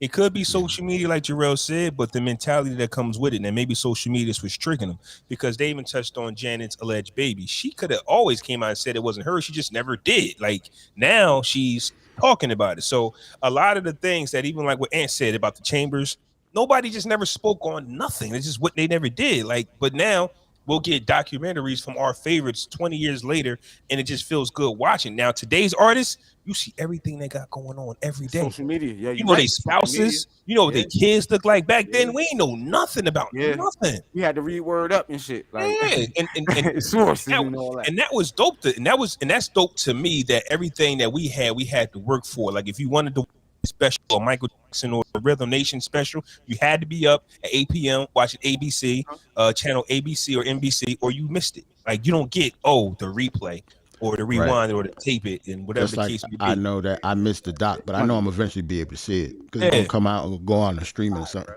It's on Lifetime. Yeah, it's on Lifetime or whatever like that. I think not all the parts have dropped. 4 parts have dropped. I was a little skeptical. I ain't gonna hold you. It was Lifetime when wifey told me, bitch. I'm like, babe, like who they got playing Janet, bitch? Yeah. It was a movie. They had Wendy Williams or somebody playing Janet, bitch. Like, I'm like, nah. Well, I watched it and shit. I'm just like, a lot of it was like regurgitated information that most of us already know if you follow Jackson. You know what I'm saying? I'm mad you said Wendy Williams. Bro, Wendy Williams shouldn't even it's play Lifetime, bro. She shouldn't even be Janet for Halloween. Bro, it's Lifetime, though, bro. You know how they did Aaliyah. You know how they did all of our. Yeah, I know, but damn. Those were shows, though. That wasn't a documentary. Bro, I didn't know it was a doc. She said Janet Jackson thing is on Lifetime. Yeah, when you say Lifetime and the celebrity, you thinking they do some bullshit. It was a biopic. I said, who the fuck they got? Bitch, the chick from Orange from the Black. Orange, this new Black. Like who? Like ironically, right? I don't know if y'all remember this. But last week, jokingly, I brought up how Janet Jackson had bars for her dad on Control, and then here comes Janet Jackson doc talking about why she wrote those bars for her dad. Control, yeah. Oh yeah, shout out Jimmy Jan, Terry Lewis. It's really them. It's really them. But that was the funny part. Well, that was her truth though. They might have helped her. It was her truth. Yeah, exactly. It was her truth. Yeah. So shout out to Randy Jackson for having the bald head and shaving. We appreciate you. There's some members of the Jacksons. Hell, yo, you super funny, yo. There's some members of the Jacksons. Randy let it go. We don't care about Randy, bitch. I'm just saying. Nobody never cared about Randy, bro. I was happy to see. I was happy to see one of them have a party. We're not getting no Jackson sponsor, bro. Shout out to Roland. He said A&E. It's actually on both. It's on A&E. It's on A&E and on Lifetime. No Randy Jackson. They was playing it both at the same time. Hey yo, remember when Michael Jackson did the 30th anniversary at the Garden in 2001? Yeah. Remember this nigga Randy went up there and said you down with OPP, and this nigga Mike was mad because he said that shit. Niggas don't fuck with Randy, bro. He fucking with I mean, he cost these niggas publishing, bro. These niggas spitting all my nature lyrics, bitch. Mike was on it, bitch. Like we need they touched on the Barz marriage. You know, as soon as he married Janet, he went off and got high. You know, whatever. That case like that. She got engaged to this other dude named Renee after that. But he actually filmed 10 years of Janet's life that's never been seen. 5 years, bro. 10 or 5 years. I remember Renee. Renee was the dude that she was married to when she did that cover. Oh yeah, the one on the Janet album when he holding the titties. Yeah, that's him. Yeah. Shout out to him holding the titties. You know what I'm saying? Well, showed you once again when we say when Michael Jackson changed his looks. I mean, once again we can see what he was looking for in the 80s. I told y'all he wasn't changing his looks. White skin, girl. This nigga had vitiligo and he burnt. He had a 3rd-degree burn on his scalp, bro. I'm gonna turn white too. If I'm turning white already, nah, man, I'm not turning. My S curl not hitting the same. Just because you doing that, I'm gonna find a young picture of Michael Jackson just to kill my S curl is not hitting the same because I got a 3rd-degree burn keep talking. in the middle of my fucking head. Don't do that. No, I'm upset. Hold on. How you coming? I'll be back. I'll be back. Hold on. So we not respecting the 3rd-degree burn in the middle of this nigga. Nah, I'm not respecting. What does the burn have to do with the rest of my face? I got vitiligo, and my dad used to crack on my bell pepper ass nose. Like, you know what I'm saying? Like, if you look at the Jackson nigga, all them niggas got nose job. You can't just say Michael. All of them niggas got nose job. Yeah, but every last one of them, even the back mom then. and dad. Here we go. Back then, though. Like that. But look, though. This is Michael Jackson. This is the real Michael Jackson, man. Look, you see the top of that fro with the headband, meet the back of that shit. All that shit is gone because of the burn from Pepsi, nigga. All that shit is gone. And at the time, I had a curl. What that got? Hold on, though. What that got to do with his face? I got vitiligo. And bitch, I don't like my nose. Look at his face. I'm gonna change my nose. I'm gonna bleach my skin. He looks like a completely different person.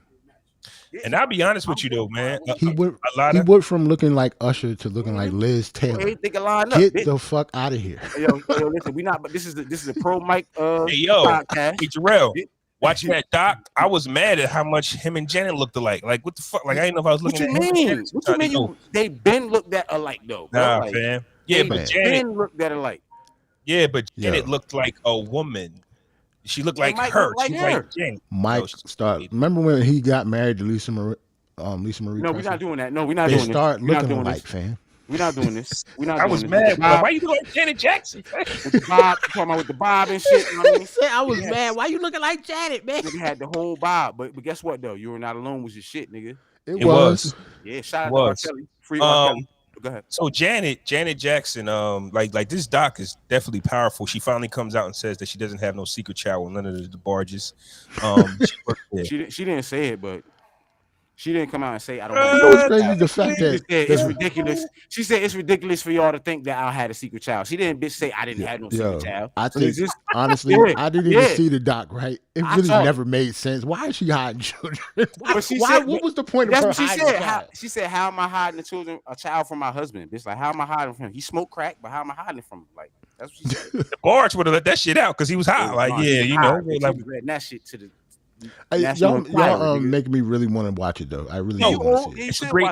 It's a great documentary. It take you back to when you had a curl, nigga. So two things I want to talk about with the doc that I've seen so far, right? You had a curl. Hey, Jarrell, you ain't had no curl? Yes. No. Don't have to think no. Curl, nigga. No. You gotta think about where I'm from. We didn't have curls. Like when you talk about like box fades and shit. Yeah. So you saying niggas from New York in the 80s ain't had no curls? That's what you saying? Rhythm Nation came out in the 80s, nigga. Nah, not the like. You gotta think about the Grandmaster Flash nigga had a curl in the fucking message video. Yeah, that was was like early 80s though. So nigga, you had a curl, that nigga. fucking old nigga. I was like 3 years old at 82, nigga. You had the shit hanging on the side of everything. Nigga, me being a toddler with a curl. Two things I wanted to talk about, right? That I've seen so far on the doc with the 2 episodes that I saw. A lot of the artists back then, they work nonstop, man. You can see like they just breaking down, trying to do world tours, trying to record. And it just goes to show that, because I know we made fun of Meg Thee Stallion like last year when she took a break. But I think those things are like highly important. You know what I'm saying? Like artists today don't have a problem saying, hey, listen, I'm not doing that show. My mental health is unstable or I'm tired. Right. Like I'm canceling the tour. Even athletics. Shout out to Simone Biles for that. I mean, yeah, exactly. Yeah. I think that artists and athletes today, or people in general, they're good at saying, you know what, I'm done with this show. I would rather do something else. You get what I'm saying? Time. Yeah. Back then, like doing all them tours and all of that and being introduced to the drugs, like, But you know the difference was with Janet and a lot of other artists, bro, she had her father and she had her brothers as a template. You understand what I'm saying, bro? The Jackson 5 was already a thing. That is true. He was already molding them. She had her grew dad up in it, so she had a huge advantage. We just found out today on this fucking documentary. Me and my wife watched it today. She was 7 years old when she started in Vegas with these niggas. Yo, 7. Right. Yeah, but what did she say? What did she say with that though? She didn't want to do none of it. So that's what I'm saying. She wanted to go to college, bro. She wanted to go. She didn't want to do fame. She didn't want to do none of it. She did not want to do fame, bro. She wanted to go to college, bro. That made sense, but at least, I mean, it's like a gift and a curse. This nigga said full force. Yo, Roland, you old as fuck. Yo, you old as hell, Roland. Hey, Roland listened to Ain't My Type of Hype last night, rocking in his living room. What's the gift and the curse? The gift and the curse with her when it come to her family is just like Michael. Like, obviously, they didn't have the same childhood as we did. But on the flip side, they were superstars when they look at where they came from, bro. But it is a gift. Looked like the section, nigga. You seen it? This Gary looked like it really was it's a gift and a curse. It's like even though since she grew up in it, she did not have the childhood that she wanted. But just because she grew up in it, the business as she grew older, it was nothing to her. Like she knew exactly what to do, how to move. Her business seemed like they was right. But I didn't watch the doc. Maybe her business wasn't right. I don't know if she said anything about that. She had to just take control, bro. When she did that Dream Street album, which everybody who know Janet personally knew that wasn't her. She did that for her father. She is a gift and a curse because she grew up in it. She didn't have a childhood. But once she became an adult and that Control album came out, she took off because of that. She knew everything. Well, my thing with it was because I was watching it and in my head, I kind of felt bad for Joe a little bit because growing up, everybody's made fun that Joe Jackson beat his kids in the family. He was a horrible father. But if you actually look at it, like what Jarrell just said, right? Janet said, I want to be a doctor or something. I want to go to college. And Joe was like, no, you're going to go to the industry, which can be toxic. If that was today, they would have like so much negative stuff, more negative stuff to say about Joe. Absolutely, bro. But if you're Joe and you looking at how my kids look at me, you know, once they separated from me, it's just like all I did, well, in my mind, all I did was really give y'all the best opportunity y'all could to be wealthy and to break the generational curse and everything like that. We got to put respect on Joe's name, bro. Because to piggyback off what you said, though, bro, they lived in Gary, Indiana, bro, which looked like Trenton, New Jersey, bro, in the 60s and 70s, bro. Shit was real. Yo, when you think about it, any child star, whether it's music or acting or whatever, they always have a bad story about the parents. Because as a parent, for your child to be that big of a star, you can't treat them like a normal child. You have to treat them almost like a commodity. I'm gonna give you an example, they're making money. Like, so for Michael to talk about, I didn't have a normal childhood, nigga, you wasn't supposed to. You wasn't saying who's child. Loving you, nigga. Did you hear how you saying that? Like for real. Like, I'm example, serious, right? I'm just being real. I'll give you an example, right? My 7-year-old son claims he loves basketball, claims he wants to be the best player in the world, right? But don't want to do nothing, right? My son the same way. But when it's time to go play basketball, oh, Dad, I'm tired. My hands hurt. It's cold. Now, if I go, no, we're not going to that. Fuck you that. gotta sit out here and ball. Right. Because I know what you really want, but it comes off as what? Like I'm not. Right. So not to diminish anything from what you just said, though, bro, but it's a difference between nourishing what your kids want versus nourishing what they want, and they have the talent as well. I'm not saying your son doesn't have the talent, but clearly he recognized the talent in his kids. You know what I'm saying? If they didn't have no talent, you think he would have pushed Janet if she couldn't sing? Basketball and singing is different. You know if your kid can sing or not. Like, talent is talent, bro. You know if your kid can play ball or not, bro. But with that point though, he didn't treat Michael and Tito the same, and Tito was older. Why? He treated them all the same, bro. They all had to hit the studio at the same time, bro. Nah, it wasn't just Michael. You gotta stay. As they got older, he knew who was more talented than the other ones. All right, that goes to me saying exactly what I'm saying, bro. If your son got a talent that's immeasurable to the other kid's talent, you're gonna push him harder than you push the other kids. So yes, I didn't have a child because my dad pushed me because I was the talented one. That depends, because when my son, because they had a basketball program out West Trenton at West Ward, and my son was probably he averaged the most points in rebounds. You get what I'm saying? It was 1.5 because the games, they only had 2 points. Yeah, I know what you mean. But he still like. And I had to tell my son, I said, son, the reason why the coach keeps calling your name because you're the best on defense and you score all the points. You make you make the shots, whatever. So I believe he had a gift. He has a gift. At the same time, regardless to have the gift, the potential to go there.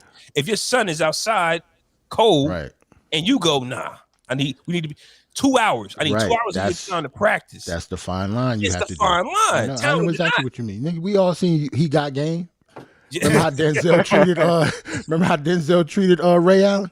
Word is bond. Like you have to do that. He hated him because of that. Especially, but if you have talent though, bro, like if you're talented though, you know what I'm saying? Do you want so your talent? Listen, do you want to be 35 years old wishing somebody had pushed your talent, or do you want to be successful as hell? But guess 35 years old? But guess what? That's the conversation that had. But look, no.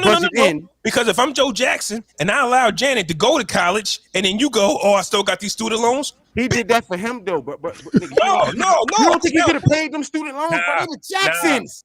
Nah, okay, but Jacksons, nigga. And if I allow, if Joe Jackson allow all of his kids to do what they wanted, you didn't say all of them. You said Janet. Like you gotta think about Janet was the youngest, right? She the baby. She's the baby. But he couldn't let her go to college, bro. Cool. That's this nigga got fired from the Jacksons. That's why he pushed her career. Was Michael taking care of Jermaine? Do we know this? He was taking care of everybody, bro. All of them? Was he still managing these niggas, bro? I don't know. Still the manager. He's getting 10-15%. So yes, he. So you telling me that there's not a time in any of our lives where I can cut you off? I'm going to pay for you your whole life, and if me and you brothers, and I'm Michael Jackson, I'm responsible for you for the rest of your life. Honestly, back then, you got to think about back then and how old they are. That kind of is how it went. That's what I'm saying. If you come from a big family like that, if one of them got rich, they all rich. They all rich. That's just the type of let's just call how people grew up. They wouldn't have got to California without Michael. No. They was getting to Cali without Michael. So I gotta Google this because I thought Mike might have cut them all off. Even the dad, he cut them off. He cut them off. After the once fact, Thriller hit, bro. Yeah, that's Janet after even the said fact, it in the doc, bro. Once Thriller hit, it was a disconnect for everybody, bro. He cut them off after everybody. He got everybody rich. Bro, they was already set. That's what I'm saying. Yeah, they was already set. He couldn't cut them niggas off when he turned 18. Let me paint the bigger picture for you because we're talking about us being fathers, right, today. And because it's no way you're going to abuse one kid and then let the other kid slide. I don't it's think possible. They was abused, though, it's bro. not abused in that way.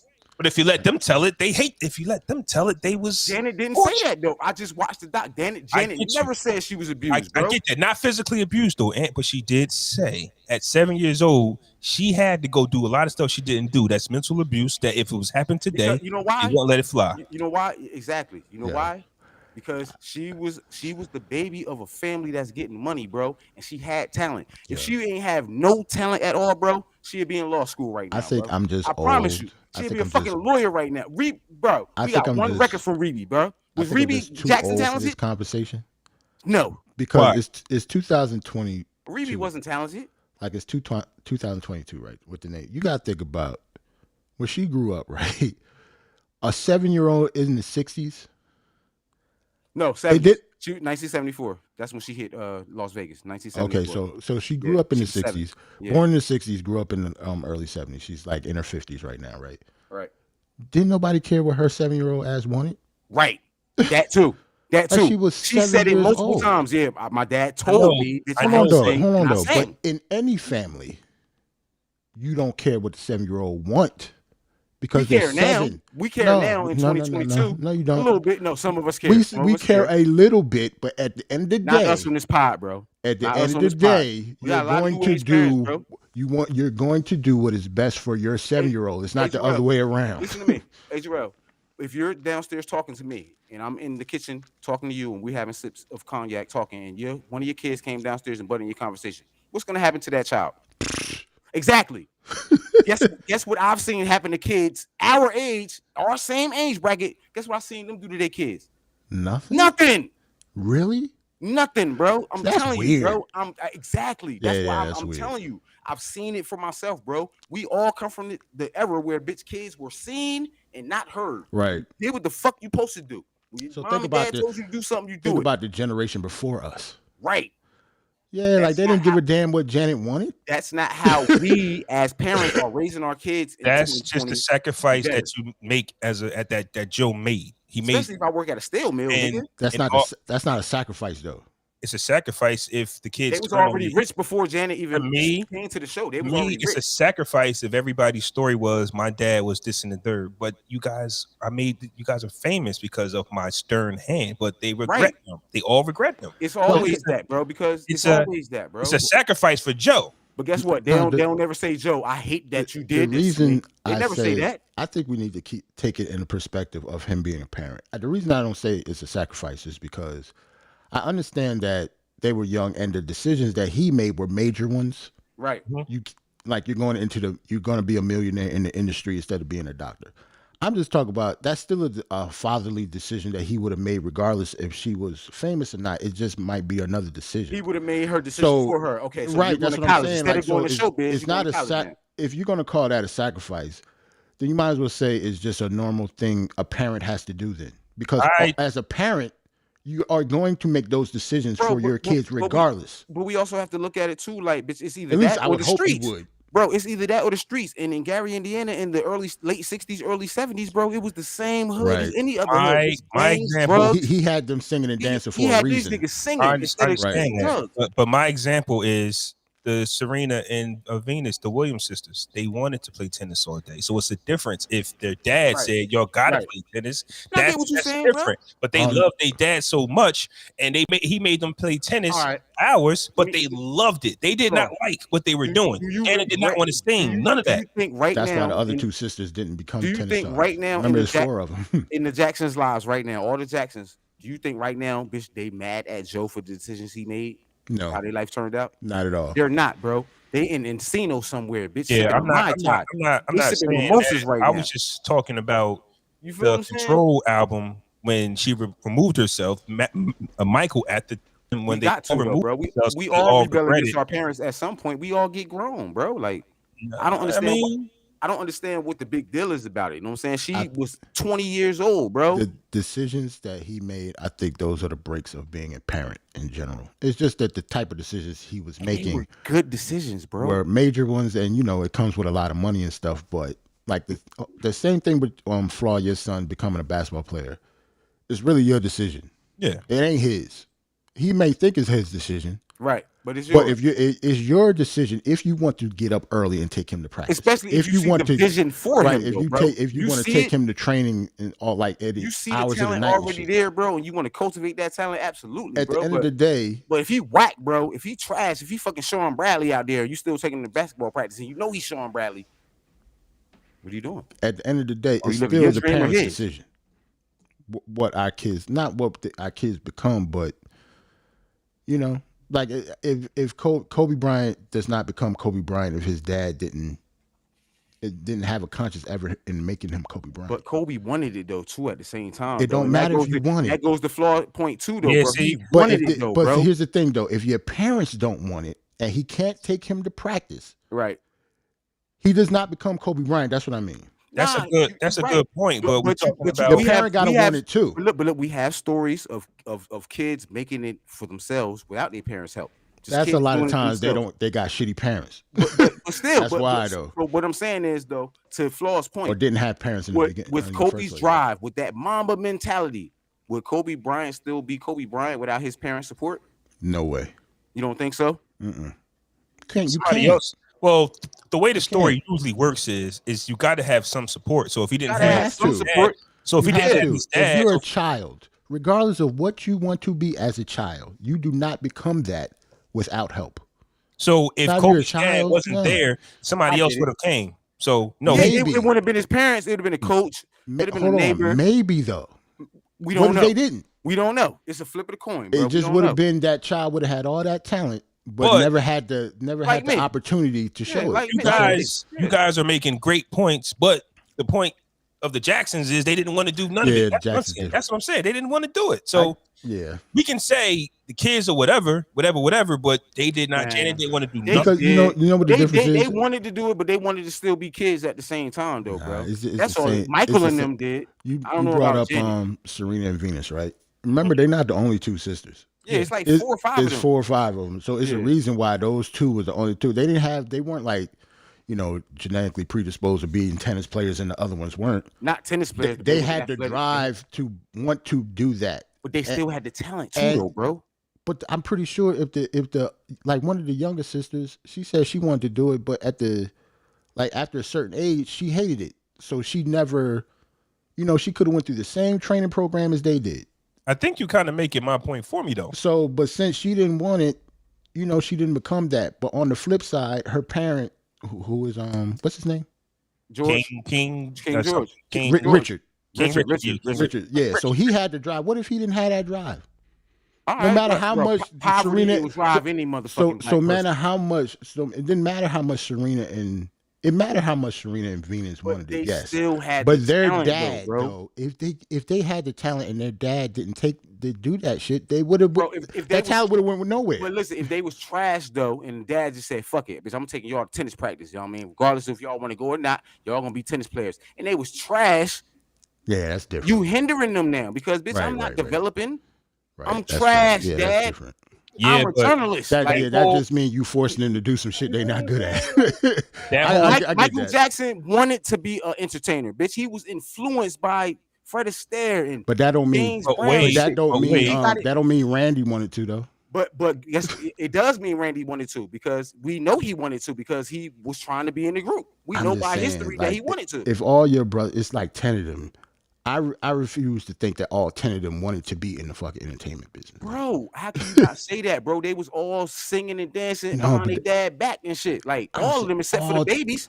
Having 10 siblings want to be the same thing is crazy. You just told me, bitch, a couple episodes ago, Jackie was like 22 When you feel me? What I'm saying, like these niggas was singing and dancing in the crib, playing Joe Jackson guitar and shit when he wasn't. It's always funny because people really don't realize like the age difference. That nigga was old as hell.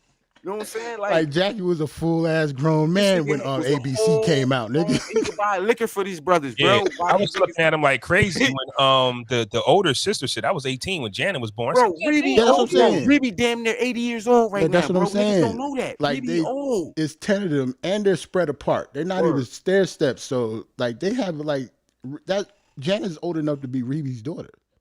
Yeah. Real talk. So when Jackie is like, okay, say Rebe was 18, Jackie was what, 16? 16. So by the time ABC came out, this nigga was old as hell out there doing spin moves in the background with young ass Mike. He got 11-year-old girl groupies and shit at 8, 19. He didn't do that because he wanted to, fam. I'm sorry. But guess what though? That was listen, just a family business and he had to be a part of it. I'm not saying he wanted to, bro, but if you have a talent, bro, and you recognize your talent, why not go for the shit? I'm saying, like, why not? Yeah, but your kid, to me, and I guess I'll stand on an island on my own on this.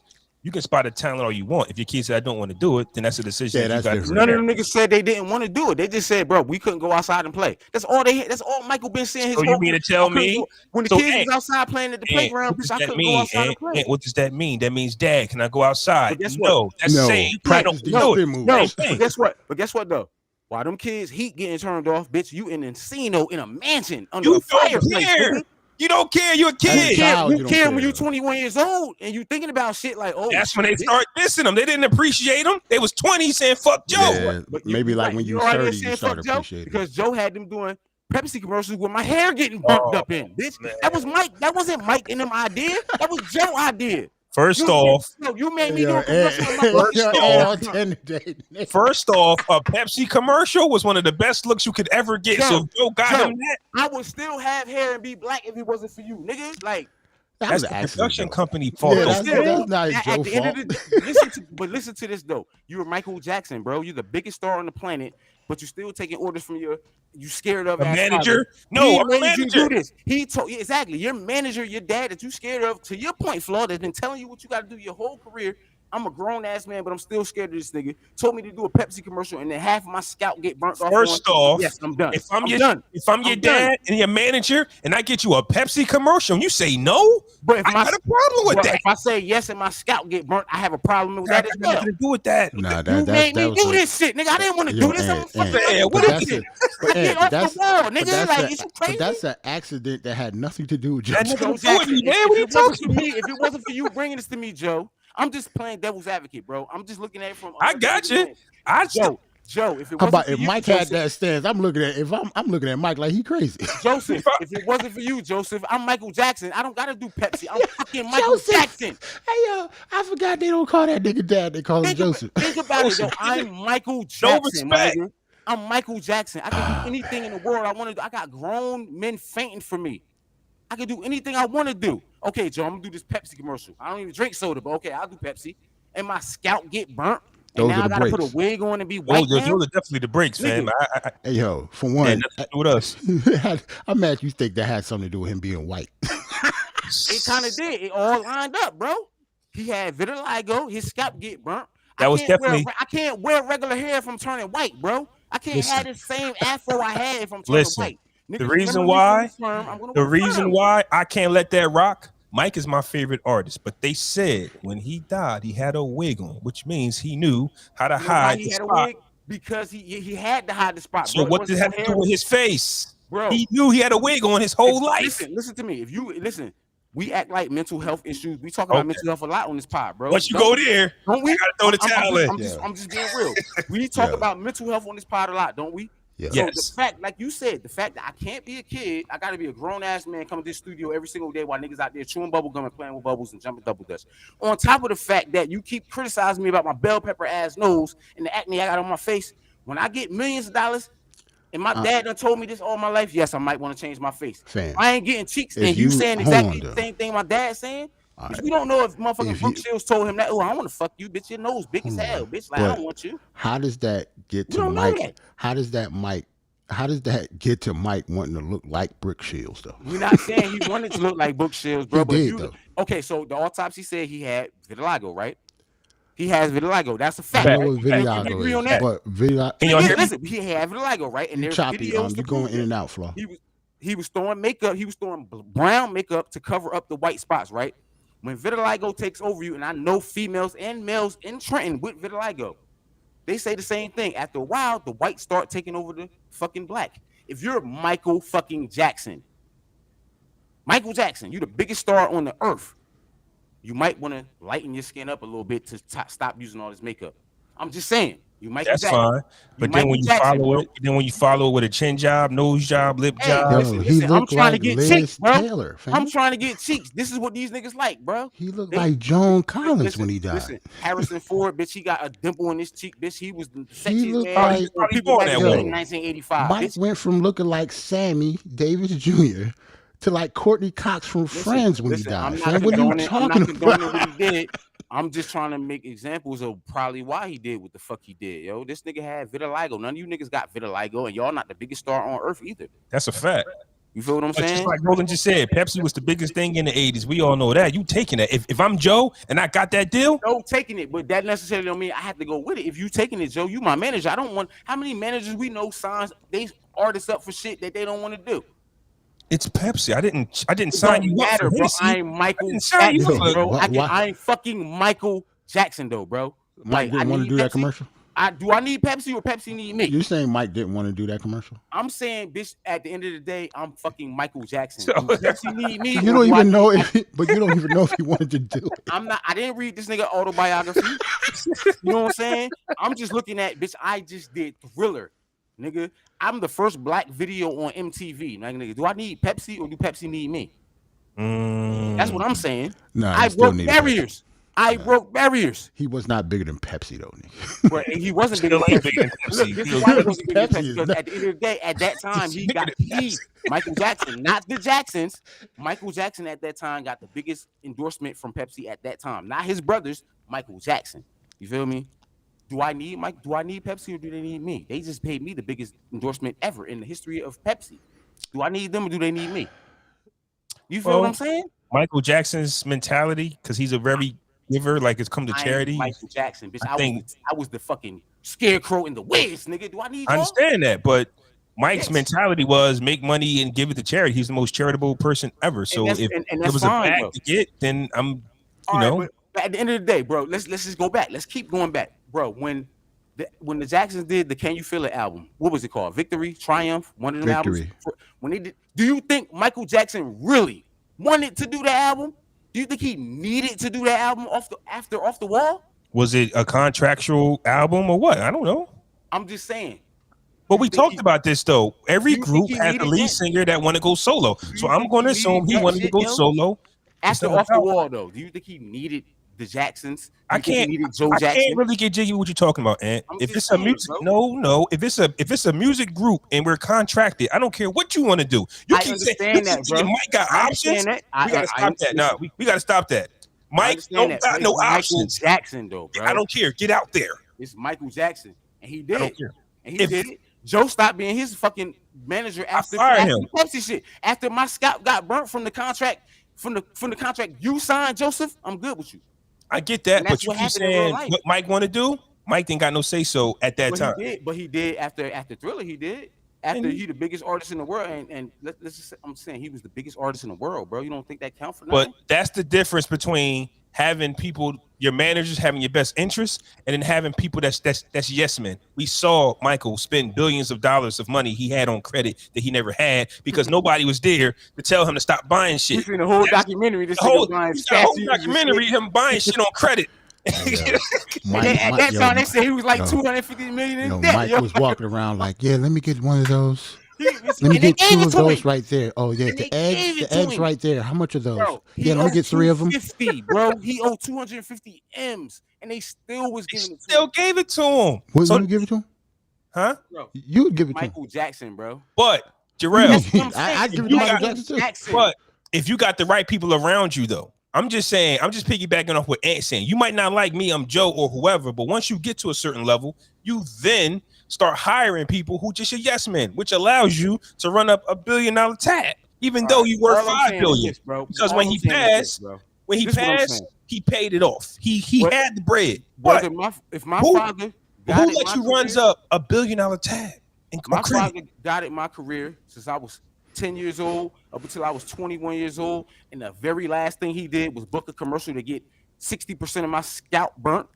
He's getting fired. He's getting fired. On top of that, if I got vitiligo and I'm buying monkeys and shit, and y'all questioning me, he's getting fired, bro. I think you connecting those dots that they're not connected. Bro, that has nothing to do with anything. You know what I'm saying though, bro? Think about this though. Let me break it down one more time. I'm Michael Jackson. I'm Michael Jackson that has morphed into a grown Michael Jackson. From the whole 70s, the whole decade of the 70s, I've been with my family, my brothers, and we've been killing shit. You know what I'm saying? Once the 80s hit, I got Off the Wall, which was slamming ass, multi-platinum ass album, and now I got Thriller, the biggest selling album of all time to this day, 2022. Mm-hmm. My father's been my fucking manager the whole time, and yes, I don't agree with everything he's saying, but I still go with it because he's my family. Now I'm a man. I'm a grown man now. Mm-hmm. My dad, that I really don't agree with, haven't agreed with for the last maybe 2-3 years, but I'm going with it because he's my dad. He booked a commercial that I really don't want to do, but I do it anyway for my brothers because that was on the motherfucking Jackson documentary. Nigga, y'all seen it, American Dream. He did it because it's for his brothers, right? Right? Yeah. From his dad. Okay. This nigga got my hair burnt. I didn't want to do this shit. No. This nigga got my hair burnt. In my mind, that's the disconnect. This nigga got my hair burnt. I didn't want to do this shit anyway. Fuck them niggas. I guess what we're saying is Michael Jackson has never. Just because he ain't said it don't mean it didn't happen. I'm playing devil's advocate. You're not playing devil's advocate. You're making shit up. Don't mean that he don't think that. That's not playing devil's advocate. You don't think that went through his mind like, bitch, if I never would have did this commercial, if my dad would have never let me do this commercial. Come on now. I think it was a freak accident, and he blamed motherfuckers that was responsible for it. How many times have some regular shit happened to us from other niggas putting us in it like, yo, I would have never went with this nigga. This shit would have never happened, yo. Like it could have been a thought, but we don't know if it was. It was a thought in this nigga head, bro. His whole scalp got burned. It was a thought in this nigga head, and that's what hooked him on. That's what hooked him on painkillers. If you look at his doc and you look at his bio, him getting burnt hooked him on painkillers. That was his demise. I guess his dad's fault. Shout out to Joe Jackson, but it's just Joe Jackson. Rest in peace to Joe, man. Oh, he did? Yeah, he died, man. He died. What? Yo, Joe died. Your aunt all over the place. Yo, what are we talking about? Rest in peace to Joe Jackson, yo. Rest in peace to Joe, man. At the end of the day, yo. After all that, he dead? Nah, at the end of the day, though, bro, I'm just putting out scenarios that what I think about, bro. I'm not speaking for Michael Jackson, bro. But you got to look at it from all angles, though, bro. Like, come on, man. If you're the biggest star in the world and you're the star of your family's legacy, bitch, do you think that Torture or Destiny or whatever fuck album would have did what it did without Michael Jackson, Jarrell? Like, come on. No, but I mean, Thriller was out when that album came out. You think that album would have did what it did without Michael Jackson? Those are his family. I don't think it is his family. But do you think he really wanted to do that, bro? And he's coming to his own because they were his brothers, bro. I don't think so, bro.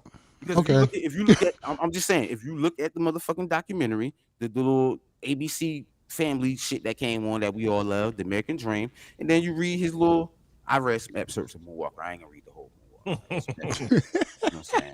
And then you listen to the interviews from certain people who was in his career at that time, bitch. He wanted control of his life. After Off the Wall, bitch, he wanted to be the biggest star in the world. So it makes sense for him wanting to break away from his family. The same way Janet did. So you didn't watch the documentary. Janet wanted to break away from her dad after the Dream Street album. She said, "This is not me. These songs is whack. This shit is not me." Janet is different. Janet is different. They handed her a trash album, and the Jacksons was already fired. And every time she walks somewhere, they say, "Hey, how's Michael doing?" So her motivation came from, bro. Hold up, but you don't think Joe had influence on the records that they made when he was their manager under the Jacksons, bro? He had all type of influence on the records they made. I'm talking about Janet. I'm talking about the Jacksons, though. You don't think they made the records that they wanted to make after they left Motown? Remember they left Motown. Do you think the actual Jackson brothers, not the dad included, do you think them niggas made the songs they wanted to make? Yeah, why not? They were grown. I don't think so, bro. They were adults then. Their dad was the man. Joseph was the manager. Joseph, the nigga that got them to Encino from Gary. You think they went against that? I don't know when Joe stopped being an influence. I don't know. Yeah, because at one point, if you look at the documentary, I know when it did, but it was after that fucking Can You Feel It album. It was after that album. And Thriller was already out. So this is what I'm saying. Mike was the biggest star in the world when Thriller came out. Why do I need Joe Jackson? Do we know for a fact that Joe got him the Pepsi deal? Or no? Yes, we do. Oh, we do? I don't remember that. Bro, I don't remember that. Bro, I don't think we know that for a fact. Go on Tubi. Go on Tubi TV. That's why. Go watch that motherfucking Jackson's The American Dream. Now, I don't know if that was made for TV. But this nigga came to them like, yo, I got to but regardless of like, y'all want to do it? Regardless of what manager got him the job, Michael, we need you. The fact that you think that the manager is at fault for the accident happening is crazy to me. If this nigga, regardless of who the manager was, listen to me. In my take Joe mind, Jackson out of it, right? If it was a regular manager, just the same thing, nigga. If I wasn't for you, nigga, I have hair. Like, I think he thought that in the back of his mind at some point, bro. We're human beings, bro. I'm not saying he blamed everything on Joe. I'm just saying the thought went through his head. Like, bitch, if I want to listen to Joseph, bitch, this shit would have never happened. That's all I'm saying. It just depends on the relationship of them. If you're my right, but so Ant, you're saying he already had those feelings. So when something went wrong, and if you immediately blame it on Joe, then that means these are stuff that's been there all along. I believe that. And let me just apologize in advance because I'm a little upset. I'm a little hyped. I know y'all probably looking at me this nigga Ant. Yeah, you yelling and stuff. I'm sorry. I'm sorry. I'm sorry. I mean, but all I'm saying is this. I'm passionate about Michael Jackson. I see. Don't do that. Very, because we was talking about Janet. Yeah, we was talking about Janet. So I ain't even getting my Janet back. That's what I'm saying. We was talking about Janet. At the time, we were talking about Joseph's influence on Janet's career. We were talking about Joseph's influence on Janet's career, and I applied it to the brothers. Though she came after her brothers, so you don't. Yeah, but if you saw the doc, that's what they talked about. I was about to roll out some Janet shit, and then roll it out, bro. I'm sorry. Listen, I'm sorry. I didn't. Okay, all right. All I was trying to make is the correlation of how important Joe was in their career. And Janet made a point of that. Bitch, like everything she did up until that Control album was because of her father. And she hated him. I'm saying, and her brothers was older. So in that doc, she said, yes, when Control dropped, she fired her dad. But everything before then, she hated. She hated like anything that she didn't even want to do fame. Right. And that's helped put her on. She didn't want to do. But the conversation that we was having was being fathers. We have a decision to make when it's time for our kids, whether we see a talent in them or not. Right? Because that's the sacrifice to me. That's the sacrifice. Jarrell don't like the word, but when your kids become adults and they have the opportunity to say "fuck you" or "hey, you're my best friend," and it's because of decisions that you felt was right for them. And as much as Janet Jackson, I didn't watch the doc, so whether she admit it or don't want to admit it, all the Dream Street and the fame shit that he put her through, it built her up to become Janet Jackson. And she respected that, bro. And she all the stuff that he did to Mike, it turned him into Michael Jackson. Bro, if you look at the doc, bro, all of the kids pay homage to their father. What they do now? They were abused. Oh, they do now. They never said they were abused though in this shit. I mean, they just said, "Bitch." Maybe abuse is the wrong word, but growing up, the joke was Joe was an abusive father. That was the joke, though. We know that. I get that, bro. But what I'm saying is, though, bro, everybody was an abusive father. Janet Jackson, but Joe Jackson was the poster boy. We know that. Listen, Janet is the baby of the family, right? If she was regular as hell, could not sing, could not hold a note, could not act because she's a good actor. And act. If she didn't have no talent, do you think Joe still would have pushed her? I'm just asking, bro. No, but it's hard to answer that when I got Michael Jackson. I don't give a fuck about the rest of the shit. That's what I'm saying. So because that's what I'm saying. Well, I have Michael Jackson already. To answer. That's what I'm saying. You just answered it, bro. To answer Ant's question, how far did he push LaToya? It's not like Janet was the only girl. Well, she got more talent than LaToya, and everybody know that. She got maybe more that's charisma. Why that's the reason she went further than LaToya did. That's the and Reedy, to be honest. And that's the piggyback off what Ant was saying. If you watch the older than her, and they didn't have the career she did, bro. She's the baby. On the doc, they said Janet had the talent. So when you see her on TV, you gotta push it. Listen, fam, I'm watching the doc like this girl's 7 doing this. Oh shit! Yeah, I didn't even know, bro. I didn't know she was 7. If you see that, you're gonna go, oh. And if LaToya can't do the shit, then I got Janet. That's what I'm saying. That's all. What I'm saying, if she didn't have that talent, if she was LaToya talent, because this bitch ain't had no talent. Okay, LaToya was not. If she didn't, then no. Because I didn't do it for the rest of my sons. Thank you. It's the same thing with bringing it back to Mike. I don't want to.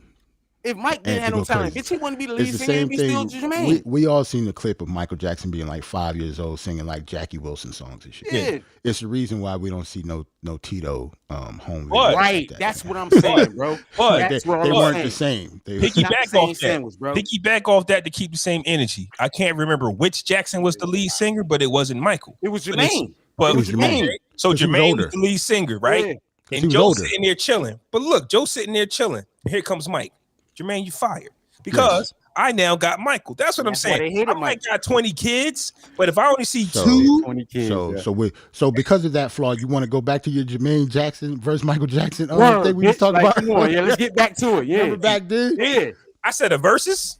No, not a verse, but you made it seem like Jermaine, had bars for Mike. Bars for Mike. Like, no, he didn't. First off, Flaw 700 does not believe Jermaine has 20. Don't get that. No. I didn't say that. I didn't want to put that on you. No. Okay, I don't want that. But we did have a Jermaine versus Mike discussion. 5 of them shits Jackson 5 joints, bro. Okay, here's what I said. When Jermaine made "Don't Take It Personal," he scratched Mike a little. No, he didn't. Okay, all right. Mike thought that shit was cute. Mike was coming off the bad world tour. That's a cute song, Jermaine. That's a cute song. That's nice. That was nice. That's nice. Hey, Mom. You heard Jermaine's new song? Hey, Mom. That's nice. Hey, Mom, did you hear Jermaine's new song? Word.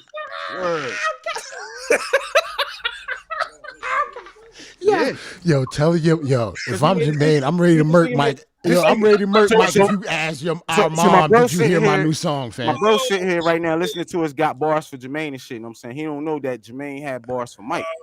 I'm just saying, if I'm Jermaine Jackson. Against Mike and shit, you know what I'm saying? Bitch, like in 1989, nigga, like.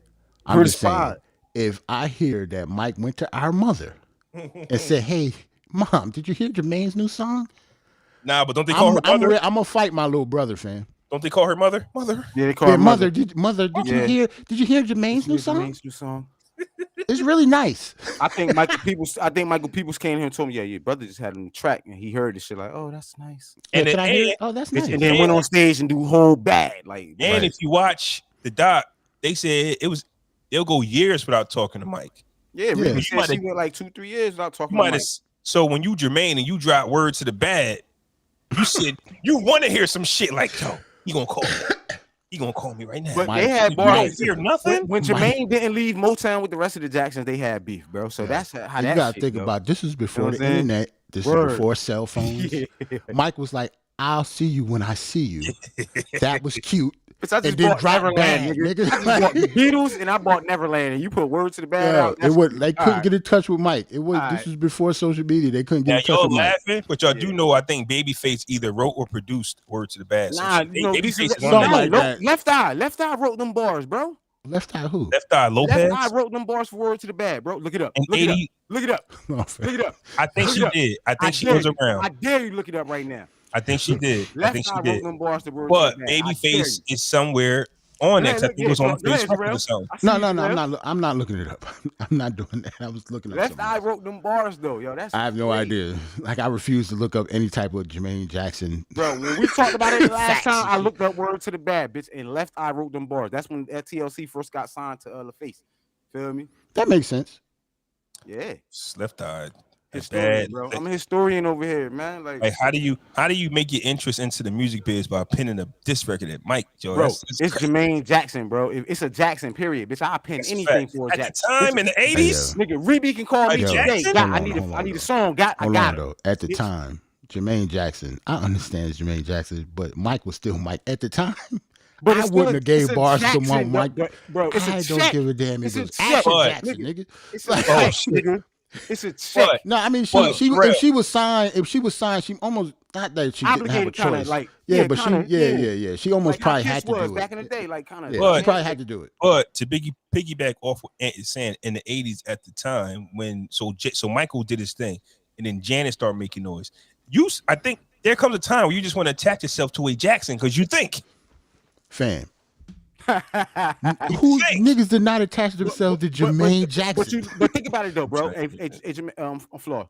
Think about it. The Jacksons never really collaborated with anybody really until they came in their own. what I'm saying? Janet had Jimmy Jam and Terry Lewis, bitch, until she said, I'm done with, I'm not fucking with these niggas no more, which was like in the 2000s. This nigga, Michael had, Quincy Jones for like 10 years. He did 3 records with this nigga. These are 3 biggest records of his career. You know what I'm saying? The only thing this nigga did was Somebody Watching You, and the song with Freddie Mercury nobody never heard. Like, well, first off, somebody's watching me is a classic, man. This nigga did say, and The Girl Is Mine, nigga, and that's it. Like, we didn't get no collabs from the Jacksons like that, bro. Like, until Scream. Yo, Jermaine having bars for his little brother is hilarious, bro. And so is Mike calling that shit cute. I know he called it cute. His wife and his brothers put him up to that shit, bro. Like, come on, man. I'm gonna Google it after this because I know I saw why he did it. I just don't remember why he did it. I mean, his little brother is more popular than him. So it's just jealousy. Sometimes shit is just simple. Sometimes. But you thought it was their brothers. I don't know. I mean, he could have said that shit because he took the last mac and cheese when he was 8 years old, nigga. Like, it could have been anything. I've been waiting to pick up these bars. I got to jump off real fast, though, bro. You know what I'm saying? Sing your record. We about to get up out of here and play some music. I'm sorry I went hard defending Mike, though. You know what I'm saying? But I'm just, man. Nah, what you call it said this is the best, one of the best episodes. What's his name? Mike? Mike enjoyed it. Oh, yeah? He said we was going in, yeah. Nah, I'm just, bitch can't take too much Mike slander and shit, man. Mike is my favorite, family. The truth of the truth. Nah, Mike is not my favorite, but he's Prince is your favorite, right? Yeah. Of course. I mean, I completely respect Michael Prince Jackson. my guy, but bitch, he can't sing better than Mike, bitch, and he can't dance better than Mike. I thought you had to get out of here. He's just more musical than Mike. Nah, I'm sitting my record now. You got any more things that he don't do better? Yeah, bitch. He don't not have a ranch better than Mike. Like, he got a ranch. After singing and dancing, you kind of that's about it. I mean, Prince is definitely that guy, bro. Like, I fucks with Prince. Yeah, I fuck with both of them. But I was Michael Jackson nigga. Yeah, Prince and Mike, it's just always going to be that thing that always got to put them up against each other. But you got to put respect on Prince's name, bro, because I watched this shit on HBO Max, bro. And Prince, bro, like, he just like the ultimate musician, bro. The ultimate musician, bro. Like, quintessential musician. He played like 8 of them. He played like 8 instruments, bro. I played like 4 or 5. Good. I can't play. I'm mad you got to get out of here. But speaking of 2 Chainz, I'm gonna play some new AZ and 2 Chainz. I think that's what I'm gonna play. I'm out. 2 Chainz. I'm out. That's nasty. I'm good. AZ dropped the deluxe. Do or Die too. Oh, the deluxe. A word. He got drunk Friday. Okay, I'm out. What's up with everybody in deluxe for albums that weren't good? Hey, yo, shout out. Hey, yo, real quick before I get up out of here, bro. I gotta go, but shout out to us talking about Rick Ross putting his deluxe Richer Than You project out, because we called that shit, bro. And I called that I wasn't going to listen to it. I'm going to listen to it on the Barz and Shot podcast, nigga. We called that, and the only thing deluxe about it, he didn't mix it again. He didn't fix nothing that he did already, bro. He threw like 4 new tracks on it. You got to do that when the mid drops. When you drop mid, all of a sudden the deluxe come out. Like that Silk Sonic album is coming back. They got the deluxe coming. I'm telling you that a deluxe is coming to that. I'm telling you. That shit was mid. Anderson .Paak announced his solo project dropping, so I know what's coming. Yeah, I heard that, but that still don't mean they're going deluxe going to. It's going to be songs that they already recorded. It's going to be more songs that drop from songs already done. And that's my thing, though, bro. Like, that's already done. Sometimes artists be overthinking it, bro. Like, give it to us, bro. You might not think it's a hit, but it's a hit. Give it to us. Like, stop playing. They just got put in a bad situation with Leave the Door Open. That song just was too good. They're definitely going to re-release that album. That album did not do. I'm out, guys. All right. That album did not do the numbers that they wanted it to. Not with the 2 stars involved. That's what I was trying to say before with the album and them having a Vegas residency and stuff. Yeah. Like, come on, man. Like, all right.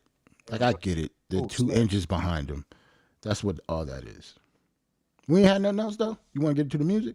Yeah, let's get to the music. That was really it. I thought we had something else. Yeah. Check your list. Oh, yeah, RayJ. When you talk about RayJ. Oh, RayJ. We can get on some RayJ real quick, man. Real quick. I ain't got shit to do. RayJ has had enough.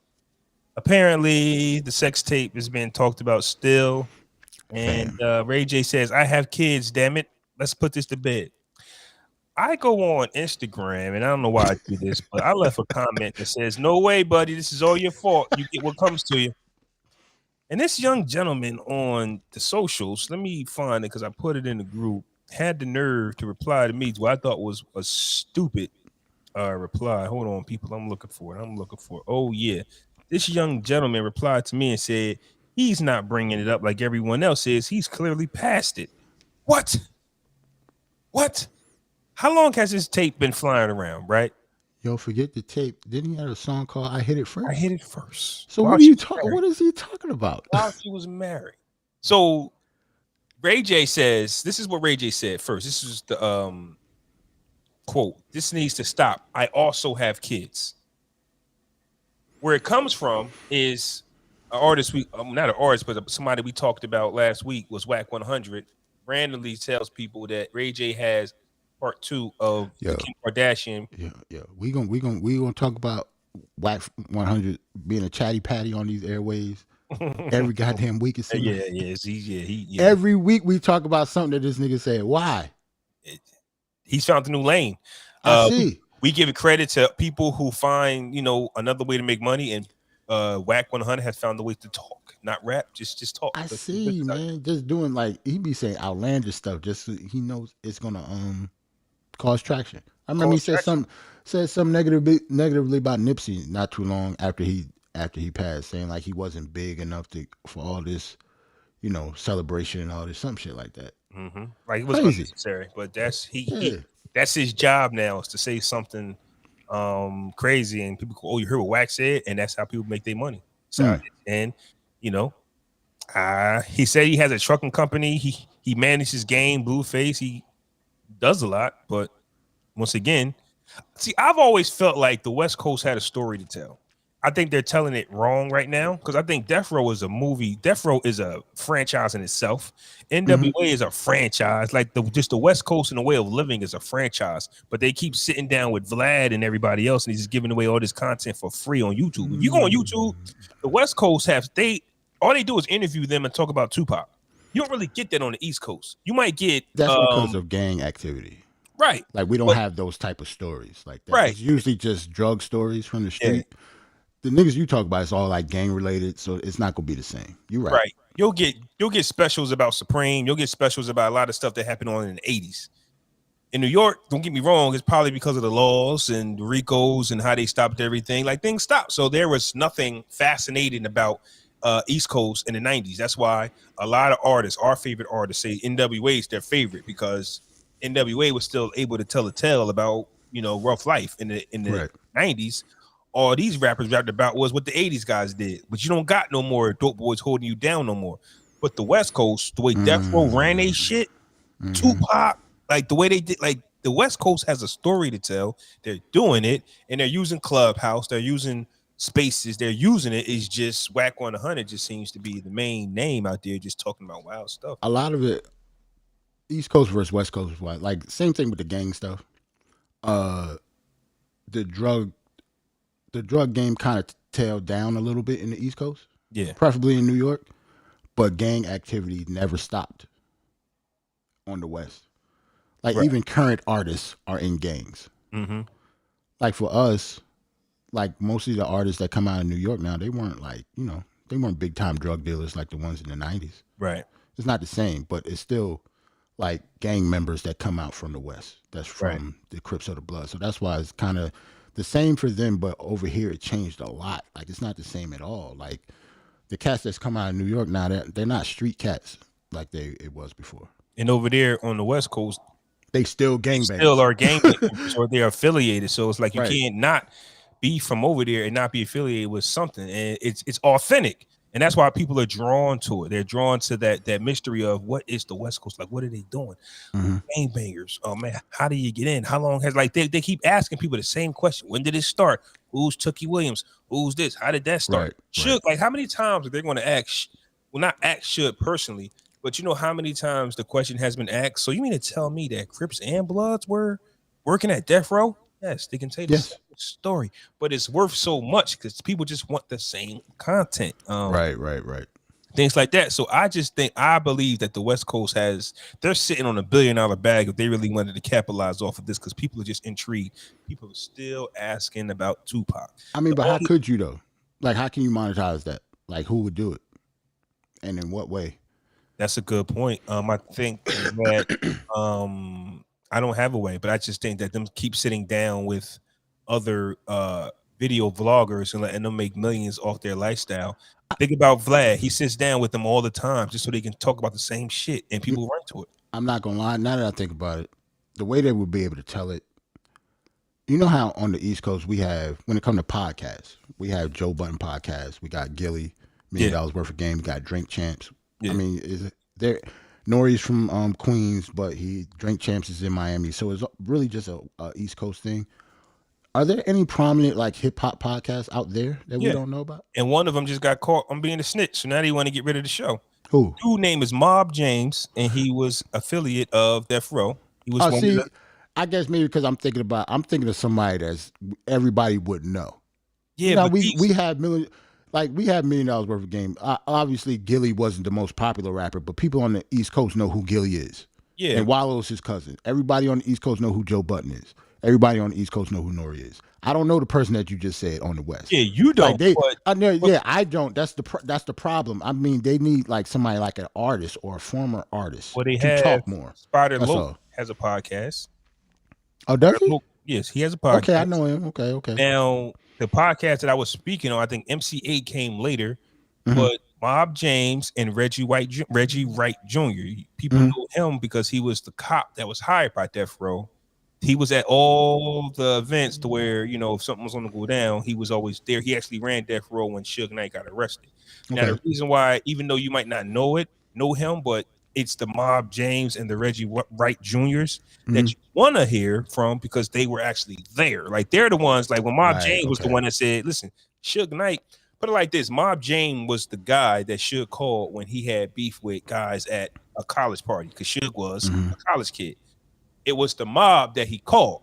It's Mob James that says Tupac had no business putting his hands on the guy because he wasn't the blood. He should have let us handle that. If Tupac would have let us do it, he'd still be alive. That's why you want to hear from them, because they were actually there. The only thing I'm saying is, I get your point. You're absolutely right.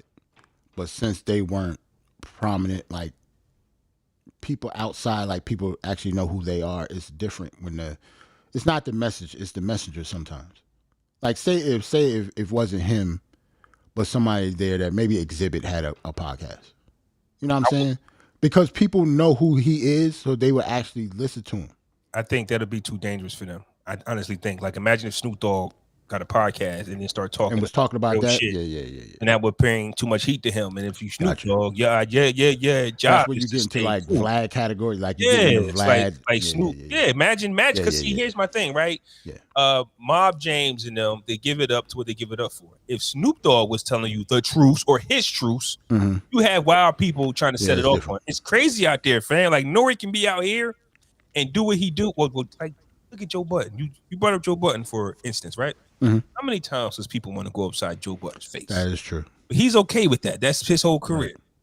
Right. It's different if you're talking about gang members on the West Coast. Right. You don't want to put Snoop in that position. Yeah. You're right. I didn't think of that. Yeah, you're right. Yeah, so I probably wouldn't say shit either if I was out there. You're right. Yeah. You can't say like the stuff that we talk about on the East Coast. We can actually say. Yeah. But if you but look at what was happening on with Whack 100. You get what I'm saying? He's doing it. Maybe that's who I'm thinking should have a podcast and take advantage of you talking about the West got a story to tell. Since everybody do know who he is and he is the mouthpiece that everybody cares about what he say, it might be him. He just doesn't know it yet. Oh yeah, you know. But once again, if he's the type of person that doesn't care with the flack that comes with it, because he seems like he don't. As we see, he don't care because he already got knocked out before. I remember that. He said he didn't. He was in the. They bring it up all the time. He said he ain't never. That's what he said. I'm just telling you what he said. His video. I know. I seen the video. He got knocked out and got up and said, "Where you go? Where you go? Where you go?" Which way did he go? Which way did he? Yeah, that's what he got knocked out, man. It's all good. It's, happens to the best of us. But RayJ, Mm-hmm. Now's not the time for you to tuck your tail and run. You created this mess. So allegedly, there's another backstory to this though. Kanye West allegedly said that he got the laptop from somebody and gave it to Kim Kardashian, and she watched it and cried.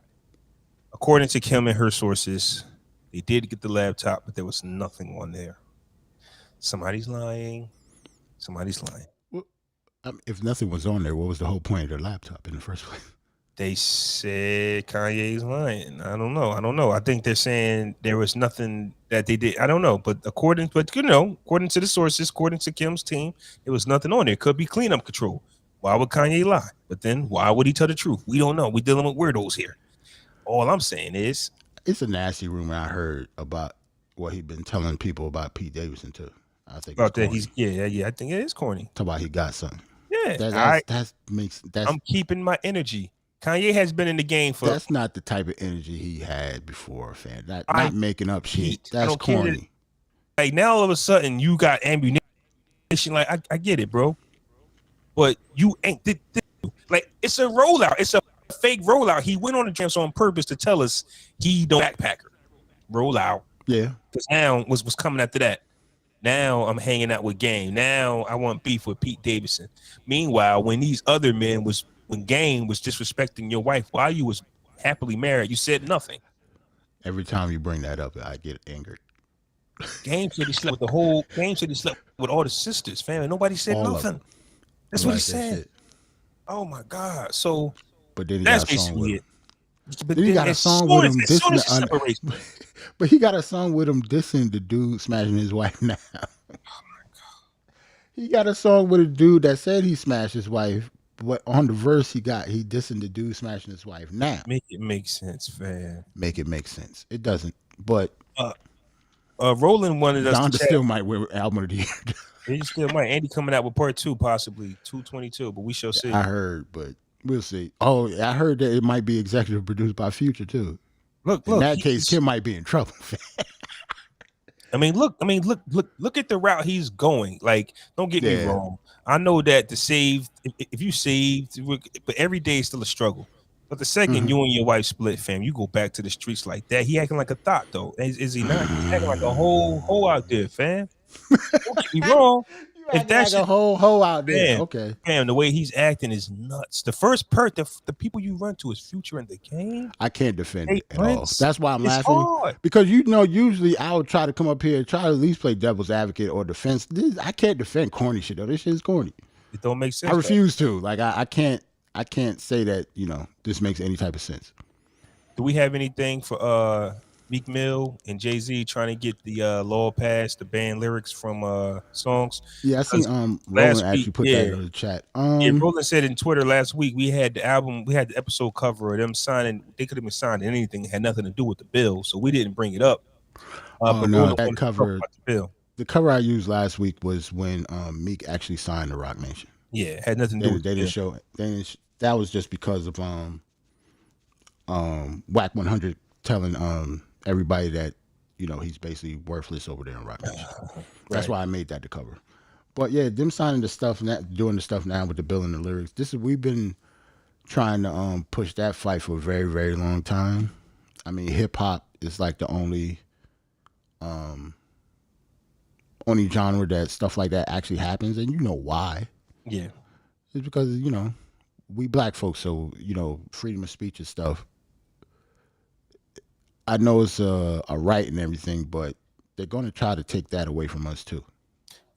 Yeah, I like it for the simple fact that lawmakers are passing bills all over the place, left and right, and sometimes all we do is we wait and sit for the people we elect to make a change. Right now, I think they're working on a bill that would stop white people from feeling offended for talking about race or some shit like that. Yes, white people feel some type of way when they talk about race, so they creating a bill in Florida so that they don't. And if you actually look at the socials, you got people saying, "Oh my God, this is what I'm talking about." Well, laws are going to get passed here and there, and it's up to us to be proactive with the laws that we want, and we got to fight for them. Not necessarily worry about the laws that they're trying to pass, because whoever's in office is going to vote yay or nay for these laws anyway, right? Right. Not saying you shouldn't feel some type of way, but we need to be proactive with the laws that we want to pass, not sit around and wait for the elected officials, which sucks because why we get hyped when it's voting time? Oh, we're going to vote you out because you didn't make this happen, make that happen. You still got to be proactive after the voting happens. Yes. And JayZ and MeekMill are getting to it to where you can't use lyrics in a song. Because that was part of the reason he got it's not part of the reason he got locked up, but it has something to do with that, right? I think it has something to do with when Meek got locked up. Yeah, it does. Remember the judge was fucking with him and he'd been on probation for like 10 years and shit like that. Like I think that had something to do with it. They used his lyrics against him some way. I think that's why he wants to get this done. Yeah, but I mean, you know, I can't help but playing devil's advocate, but in hip hop, we are so passionate about keeping it real and I really live those lyrics. So when they do use it's just a double sword. You know what I'm saying? It's like if we said it was entertainment, it'd be different. Right. But it's just hard when if I'm a rapper, I'm trying my best to convince you, Jarrell, that I'm dead ass serious. Right. And I wrote it and I'm about that. Like I'm about that, but I ain't never did it. And like because I hate the fact that what rappers do though is they compare their rapping to acting. But that's not the same at all. I hate it because when you're an actor, we get to see you take off like Tom Holland takes off the Spider-Man outfit and then goes to his premiere in a 3-piece suit. I know that, whatever, but if you're a rapper. And it's not even because of that. To me, because the actors aren't even saying their own words. They're acting out somebody else's. Yeah, So when you're a rapper, it's not the same at all. Yeah. Like you're acting out your own shit. I hated that Arnold Schwarzenegger roll out. The Terminator gets to win an election. Fam, we know he's. What does that have to do with? They really tried that rollout. They let the Terminator win in California. Oh shit! Stupid. but if you're a rapper, you're not saying you acting like a thug. Like you're saying you are a thug. You know how many times we tried to prove to the world that Ice Cube really wasn't that, and he fought against it. Like, which one is it, Cube? What are we doing? Like you went to a good school. We thought you was that nigga. Now all of a sudden you make it like, are we there yet? Yeah, like which one is it? Now when we told you wasn't him, you fought back. Now you making Disney movies. Right. What do you want to do? Like, it's a conflict in hip hop. Yeah, that's funny. Man. It just is. That's why Will Smith said, "Fuck that." I was never that guy. I was never that guy. I was never that guy. Like I was actually, parents don't understand, nigga. They don't. That's what I meant. I meant to say that. They really didn't understand. I wanted to write about it. And it's crazy because somebody who played it off real well was Kid. I mean, Play from Kid and Play. He was a stick-up kid before he started. Right. A lot of people don't realize that. If he would have dropped some hard bars, though, we would have been like, Play, get the fuck out of here. Exactly. He was really a stick-up kid, though, fam. Really of course. Play was in these streets, nigga. From Kid and Play, think of that. Yes. Kid had to talk him into doing it. Like he had to try to get him out of trouble all the time. They said he got Play off the street to get him off the street. What a friend that is. That's a friend. Hey, that's your man's. Classic movies, classic. Like they got, damn. That's but it doesn't pull a gun on you. Just imagine that. It's just funny, but it ain't supposed to be because we just keep, we depict. I already told you, we put everybody on a pedestal. We depict everybody famous and rich as higher than what they are, but everybody's still human. Mm-hmm. Kanye just said he wasn't a backpacker. People thought he was the biggest backpacker in the world. That's a fact. Yeah. He said, I'm from the hood of Chicago. Like I'm from the west side of Chicago. And I'm not a backpacker fan. And what does that say about his place in history? I mean, it might not change nothing, but he was the person that introduced backpacking to the mainstream. Right. But then to say I was never a backpacker, it's like, bro, backpacking is here because of you. So then when you have people like Talib Kweli hating his guts, you see why. Mm-hmm.